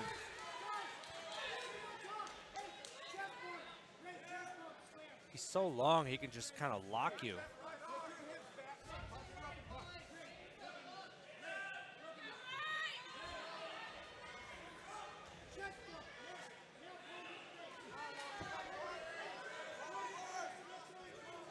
Yeah, he's just stalemating him right here, preventing the damage, waiting for the stand-up. I'm not a big fan of stand-ups. I feel like you should have to work to get back up to your feet, especially on the ground. And he's got the leg through. He's got his side control. I understand when they break him during, like on the cage, but on the ground they should let him work. Got to be careful just holding the head there. If it pops out, you give up your back. Wally's going to end up on top, on his back. This is an interesting round now. If Wally can land some shots here. Wally going for a head and arm, it looks like, or something along that line. Ends the fight on top. What a strange one to score. Yeah. I definitely think Hayes did more damage when he was on top, even though they were small shots. I would agree with that. If I had to give a nod, I'd give it to Hayes in the third because of that damage that you're talking about. Wally did have a good flurry at the beginning of the third, though. Landed a few good shots. Yeah, I wouldn't want to be a judge. For Wally, that's honestly some of the best I've seen him look. Yeah, good game plan when he decided to take him down in the second round. I don't think Hayes expected that at all. The ref gave both of them tons of time to work on top. Well, here in the third, we had an initial takedown, a reversal, another reversal, but in that mix there, Hayes was able to get to side control and land a couple shots, but he went to just the headlock, didn't keep an underhook or anything. And in the headlock, Wally swung his tall body over the back and then ended up on top.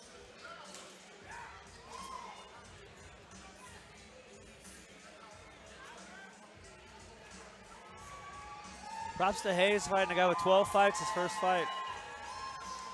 Yeah, regardless of their record, that's tough. That's a different task to ask for because of the experience. Oh, and the difference in body type. I guarantee you no one in his gym looks like Wally. No. I don't know of anybody that looks like Wally, other than like high-level basketball players that height. Right? Ladies and gentlemen, after 3 rounds, we go to the judges' scorecards. One judge scores about 29-28 Hayes. The other judge scores about 29-28 Herndon. And your third judge scores about 29-28 for your winner by split decision, Ray Hayes. And I think you called it. Dwayne Bestink and Wally's Ray. You called it there. I think it was the damage that he was able to score in that third round, and maybe the positional dominance of passing to side control while he briefly had it. It was still a dominant position as compared to switching I think half he was guards. on top more too. Like if you were to put a stopwatch, I feel like Ray Hayes was on top longer than Wally was. So now that he's come out on the better end of that with the victory, there's a lot to learn from him in that fight. I mean, different body type, but you hit almost every position you could. You got a takedown, you got taken down, you changed some grappling positions, and you had to overcome a little bit of adversity there, and you still won. So great experience there for Ray Hayes in his debut. And I'm sure in his next fight he won't be fighting someone that's 6'11". No. Almost 7 feet tall. 7 feet on his tiptoes. All right, well, I am going to sign off. Hand over to Dakota Bush. Thank you for the help. The Febreze bros. They've been All texting right, me let's constantly, get my telling me to HKA talk about people them. in the building So there you go. here You guys tonight. got it. As long as they're not partying, We we'll got see them Bam tomorrow. with they're gonna be HKA partying all back day, I'm there. sure. Come on in there, Bam. Over and out. We got MMA superstar Evan Elder in the building here tonight. Rachel NFA. Oh, we got some t-shirts here. Ooh. So HKA is going to do some demo work with their gear out here tonight. Evan Elder and my man Bam. And then the lovely HKA ladies are going to throw away a bunch of free stuff. So if you want some free gear, turn the lights on or it's going to hit you in the face. You guys want some free stuff? They got shirts. We got masks. We got little miniature boxing gloves for your small infant children.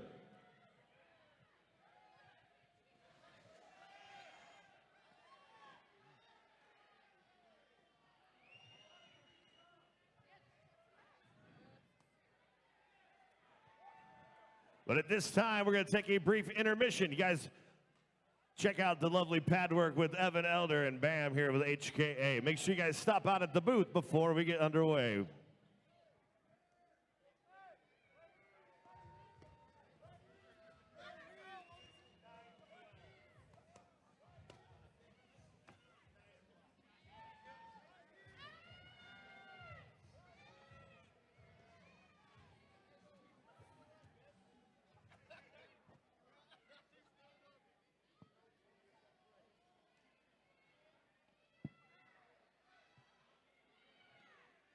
Don't forget the official after party at the Bullpen Sports Bar right here in Farmington. We'll see you there as soon as our fight's over. We got 2 fights after this intermission. Stick around.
cage side officials, please report cage side.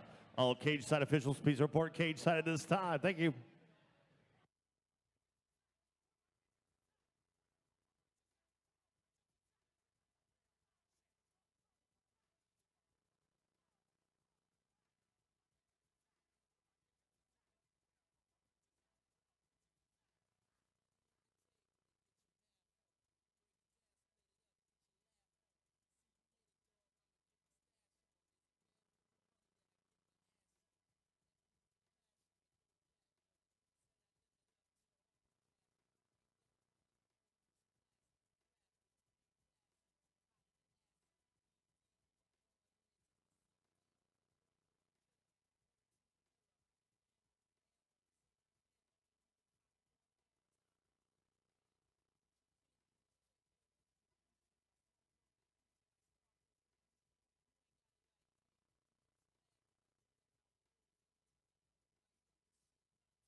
Farmington, we got two fights. You guys ready for them? That was weak. Are you guys ready? It is now time for the co-main event of the evening. Please welcome, making his way to the blue corner, Bill Smith. Kona main event this evening. I'm joined again by Dakota Bush. Thank you again for joining me. Yeah, no problem. And Bill Smith is coming out of Legends MMA, Joe Warden's gym. Has a record of 2-1, claims to have a freestyle fighting base. His keys to victory tonight are composure, cardio, and his jiu-jitsu. He noted in his pre-fight interview and the paperwork I got from him that he's added more strength training since his last debut, or since his last fight. So it'll be interesting to see what he brings in. At 2-1, he's got a couple victories, he's got a loss. So that first loss, you ask yourself a lot of questions. And whenever you come back from those, did you answer them? Yeah, and that's probably why he added more strength and conditioning. Maybe he got out-wrestled and he couldn't get up, or he was feeling, you know, he was lacking in the strength department. So it'll be interesting to see what improvements that helped him with. That first loss, it's important to get as an Emmy. It sucks when you get it, but it tells you what you need to know. It lets you look at other things. If there's things you weren't adding or you were wondering about adding, for me as a pro, it was adding the gi. I didn't want to wear the gi. I put it on later, and it's something I should have done a lot earlier. So there's always morsels you could take from every art, and that's why it's mixed martial arts. And like you said, a loss is it's crucial to help you build to the next level. Very rarely are guys finishing Khabib style, 29-0. And now his opponent, making his way to the red corner, Todd Michael. Todd Michael comes to us out of St. Louis with River City MMA. His fighting style is kickboxing. He's got a record of 1-1, but this is his MMA debut, so his 1-1 is in K1. He said that coming off of his last 2 bouts and coming into his MMA debut, he spent a lot more hours and focus in the gym than he usually does. I mean, what you'll need to if you're going to add the other elements to this game. Yeah, you have to be obsessed with this. This is not a sport where you can have one foot in the door and one foot out. You have to buy in and sell out if you want to be successful. Completely agree. He's coming down here, and head coach is Eric Clarkson. First River City MMA fighter tonight. And most of them have been down here from this area, and it looks like there's a lot of young talent in this area for Farmington as far as legends. You got Victory, you got Parabellum. I mean, how far away is Cuba from here? I don't have a map. It's probably about an hour or so, but in our region where we are at, Cuba's in the middle of Missouri, so it's hard, to get any close fights anymore. So anything within an hour, 2-hour driving distance is beautiful for, fighters that are trying to come up in the AMI ranks. And that's what's been great about this Farmington card down here, is giving these guys more opportunity to have something local. And it's great, you get to see new eyes on the sport, spreading, a lot of knowledge out here to people that maybe never seen a live show or even been to a show before. Yeah, good point. So if these guys fight next time, December 11th in St. Louis, and then one of these guys are on it, they can't make the trip, they'll feel comfortable ordering the pay-per-view. Once again, ladies and gentlemen, this is the NFA 7 co-main event of the evening. It is scheduled for 3 3-minute rounds in the NFA lightweight division, brought to you tonight by Bullpen Sports Bar, the official after-party of NFA 7.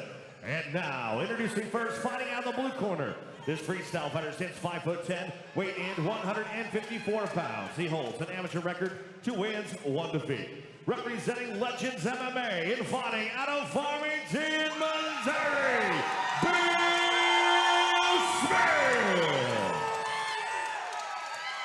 His opponent across the cage, fighting out of the red corner, the mixed martial artist standing 5'10", weight in 156 pounds. Tonight, he is making his amateur debut. Representing River City MMA and fighting out of St. Louis, Missouri, Todd Showstopper Michael. Your referee, Zach Tybris. Smith definitely getting the hometown crowd behind him. Touch of gloves and we're off. Michael takes the center, throwing out some little feeler jabs. He's definitely got that kickboxing style. Yeah, he's on the leg butt. Thing about kicks in MMA is they give up takedowns if you're not careful. Timed really well by Smith. And we'll see if that extra work in the gym will get him prepared for the grappling. Oh, good transition. Went from half guard straight to mount. Looking for the grapevine.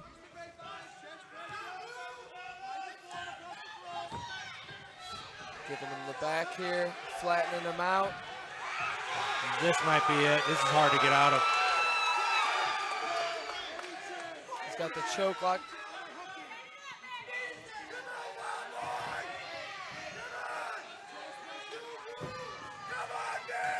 I think he's on the chin.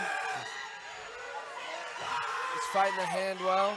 And that angle, it almost looks more like a crank. Oh, he got it. Yep.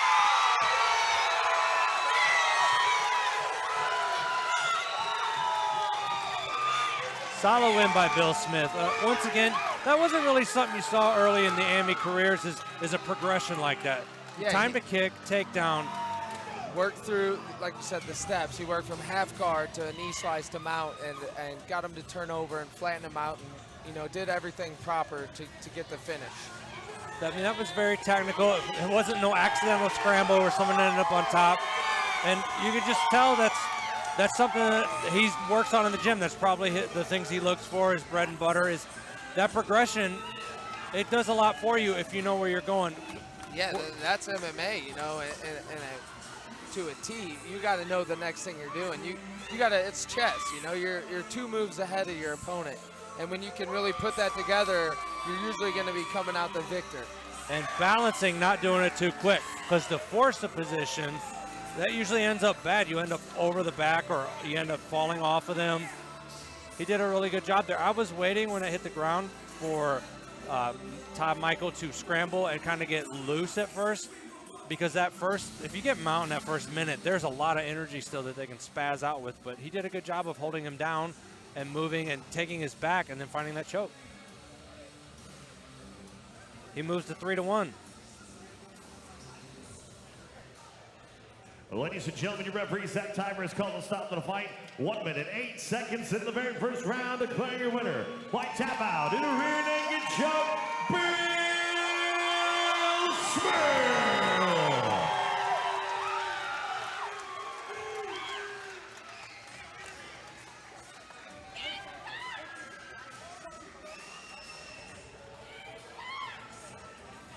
Well, congrats to Bill Smith on his win, moving to 3-1 in his hometown. Yeah, big Bill win. Smith, Great, man, congratulations, improving your amateur record to 3 wins, 1 defeat. Congratulations, very dominant performance out here tonight. Anything you'd like to say to your fans out here? Yeah, I appreciate everybody coming out tonight and showing your support. It means a lot to me. It means a lot to my camp. We appreciate the hell out of you guys. Yeah. Also, I'd like to take a short break to thank all my sponsors. Without them, none of this would have been possible. So thank you all. Ladies and gentlemen, put your hands together one more time. Bill Smith. I'd like to get that Subway sponsor Bill has on his banner.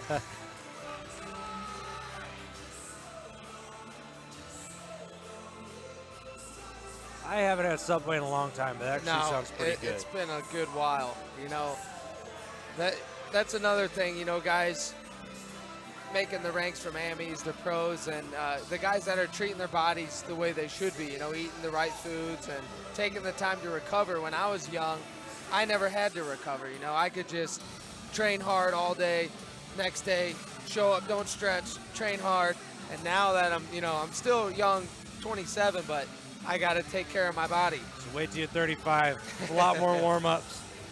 A lot more warm-ups there.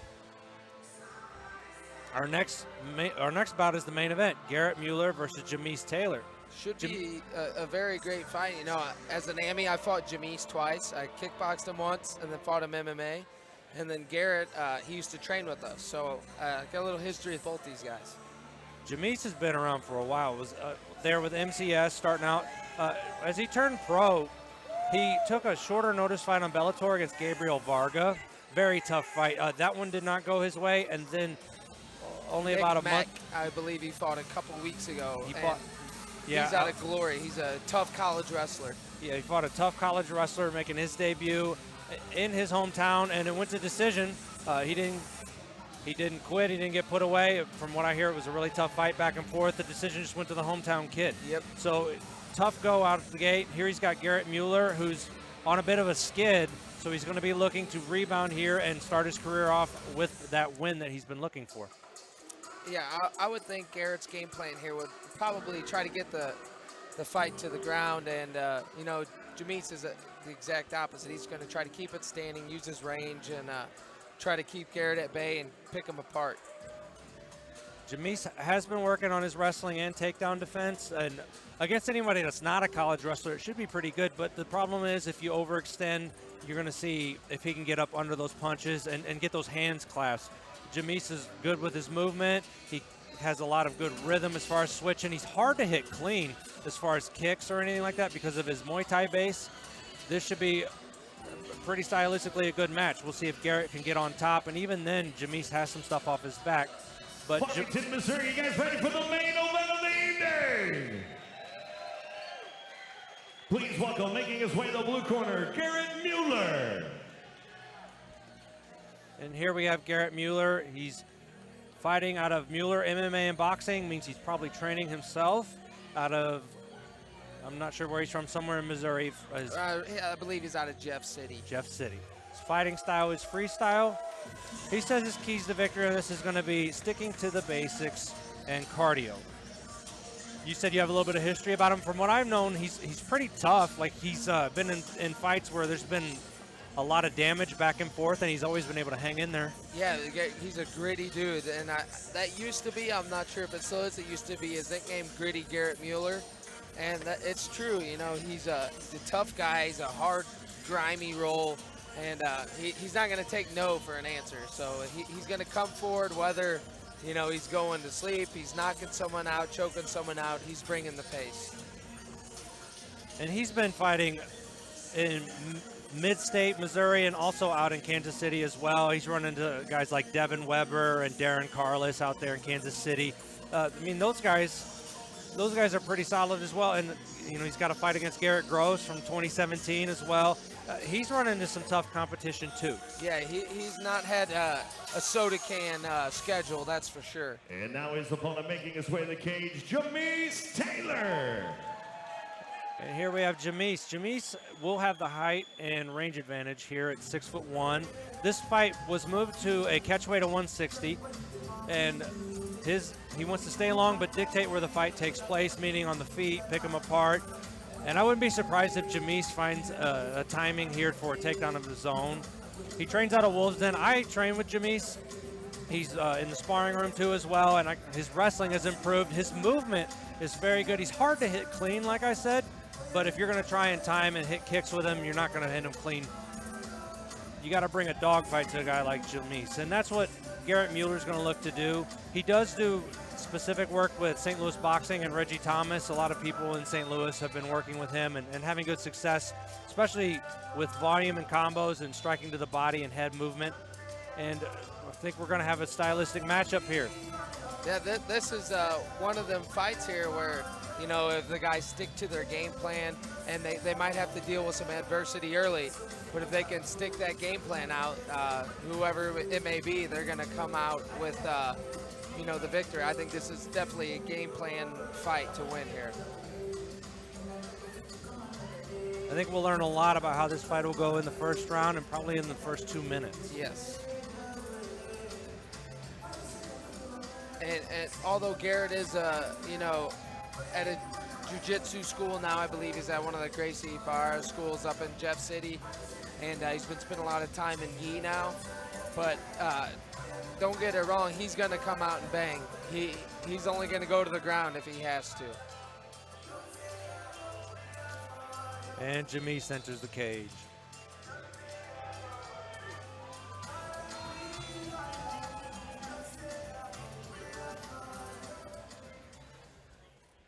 Ladies and gentlemen, it is now time for the main event of the evening.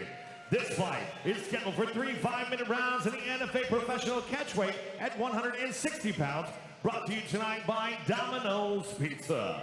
And now, for all those watching around the world tonight on NemesisFightingAlliance.com, and for those here in Farmington, Missouri, are you ready for war?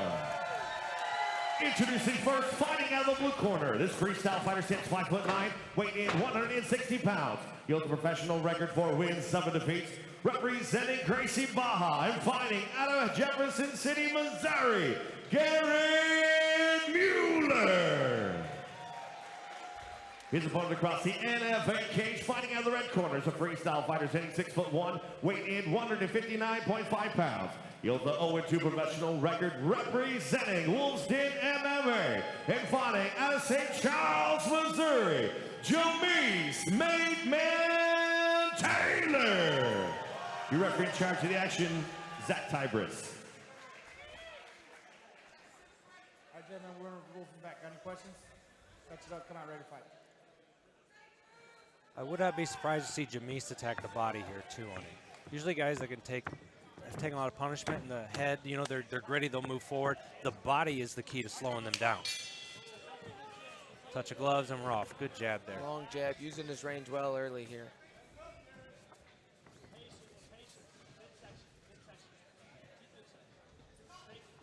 You can definitely tell the difference between when the pros get in the cage and from even the higher level Amies. Yeah, it's definitely a softer entrance into it. They're more calculated.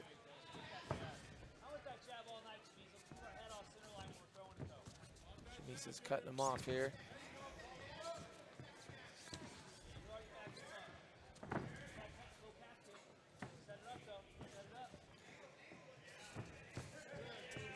So right now, Garrett's kind of letting him dictate the range in Taylor. So right now, Jamise is comfortable, but what we got to watch for is Garrett to try and explode in here, try and land something over the top like an overhand and grab the legs. That's what it looks like he's setting up to do. Like he's about to enter a takedown. He's just getting Jamise's timing and range down here.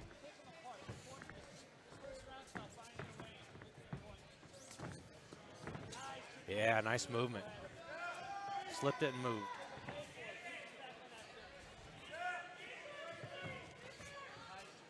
Mueller can't find the range. Jamise is doing a great job with his timing and distance. See, and if you know someone's trying to take you down, I always find taking centering best because taking someone out in the open is a lot harder. I mean, there's trips. I mean, you can get it on a single leg, but I like using the bounce of the cage to lift. And if you got them backing up, it's a lot harder to take down because they have to come that distance to cover, especially the long guy like Jamise. He could just lift a knee, yeah, and you can run right into it, especially if they're switching stances because you don't want to run into that rear knee. If you shoot your head to the side of the rear knee, all they got to do is lift it, and then bad things will happen to you.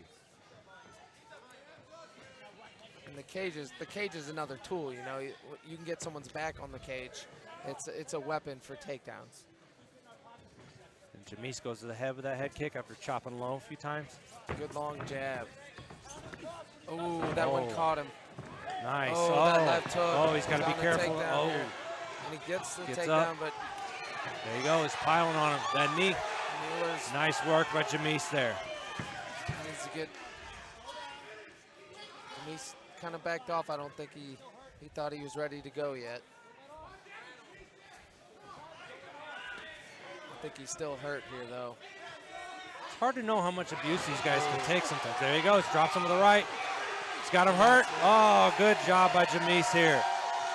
Puts away a tough guy, too.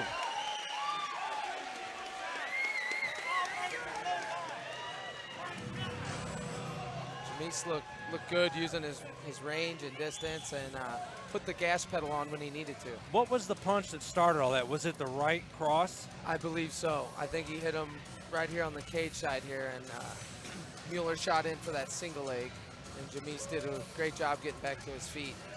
Jamise did a really good job of space there, not getting cornered against the fence. Your way out of the building, Moving. make sure you guys stop by, There was a grab couple some times there where NFA Garrett gear, was looking to commemorate pressure him, and he cuts just event. slipped right Also out. stop by the HK And what I really like USA seeing booth at the end there, and when grab you guys Jamise some had him combat hurt, gear. he From didn't my man, go in Nick for the HK. kill right away. He knew And the Garrett was official probably going to after level party, we're all change headed to the and Bull fit in Sports for a Bar for the takedown, official and NFA after he used his party. distance to really put him away there, and it was very good to see that from him, and cool to see that Jamise got in the win column here as a pro. Yes, I completely agree. that part's always really interesting when you hurt someone in the cage like that, because what's coming at you, it could be this Hail Mary overhand hook. And a guy like that, you don't want to unload your tank trying to take him out, because he could be like Homer Simpson and just take the beating, and then you kind of gas yourself out, and then all of a sudden he's back in the fight. But Jamise showed experience and poise there, and he was clean. I don't think he really got hit much by anything. I don't think he absorbed very many punches, any damage really, and maybe a couple leg kicks here, a couple light jabs, but he did what you're supposed to do, man. Got in and got out. By knockout, Jamise "Main Man" Taylor. And congrats to Jamise. He's going to get that interview here. Jamise, man, congratulations. Obviously showing your respects, as any mixed martial artist should do, absolutely. Congratulations, man, finally getting that win in the win column. Hey, praise Most High, praise God, not me. He do all this. I love my wife, I love my team. Look at all of them, they so cold. I got STL Boxing Academy too, Wolves Den. Man, everybody back home. St. Charles, love y'all, man. Nemesis, thank you, Brad. Thank you, Marlene, getting this going. Drew, matching this. I just happy to get out here and finally get one. If y'all don't know, I was 0-2. It takes a long time to get your ass back up after you lose 2 in a fucking row, you know what I mean? But I'm gonna get in here and I'm gonna show you can keep doing this. Get up, get in there. Well done, Jamise Taylor, congratulations. Awesome job, awesome performance. Ladies and gentlemen, put your hands together one more time. Jamise "Main Man" Taylor. Jamise is a class act. You know, I've never heard anybody say anything bad about him, no ill We're all words. headed Just to a the great Bullpen all-around Sports guy. Bar. He's fresh too. So as we close out here, the next Nemesis card is December 11th in Arnold, Missouri. Jamise is fresh enough he could jump on that one. Yeah, he didn't take any damage, you know, no injuries, good clean win. Hopefully they can schedule him up with another fight and get him back to 500, you know, salvage his record here. We're going to shout out a couple sponsors before we leave too. Bullpen Sports Bar and Grill, Domino's in Farmington, Sub-Zero Wellness, where I work. Come see me. Oh, yeah. HKA, they provide the gloves for NFA and a lot of training gear for a lot of the pros around here. Very good equipment, very good people. And as we close out tonight, I want to thank Dakota Bush for joining me. He stepped up. We asked him on short notice because we had a couple issues with finding staffing here, and he helped out, and Andrew Ebers did too. And man, you did a great job. Thank you. I appreciate it, man. It's a good time, and you know, never done this before, and it's just practice, and everything helps in the future. So I enjoyed sitting down with you and calling the fights. All good practice, all good experience. It all works out. Let's thank Brad and Marlene, City of Farmington, the Farmington Civic Center, and thank you for joining us tonight. Hopefully you enjoyed those fights, and we will see you in December. Thank you.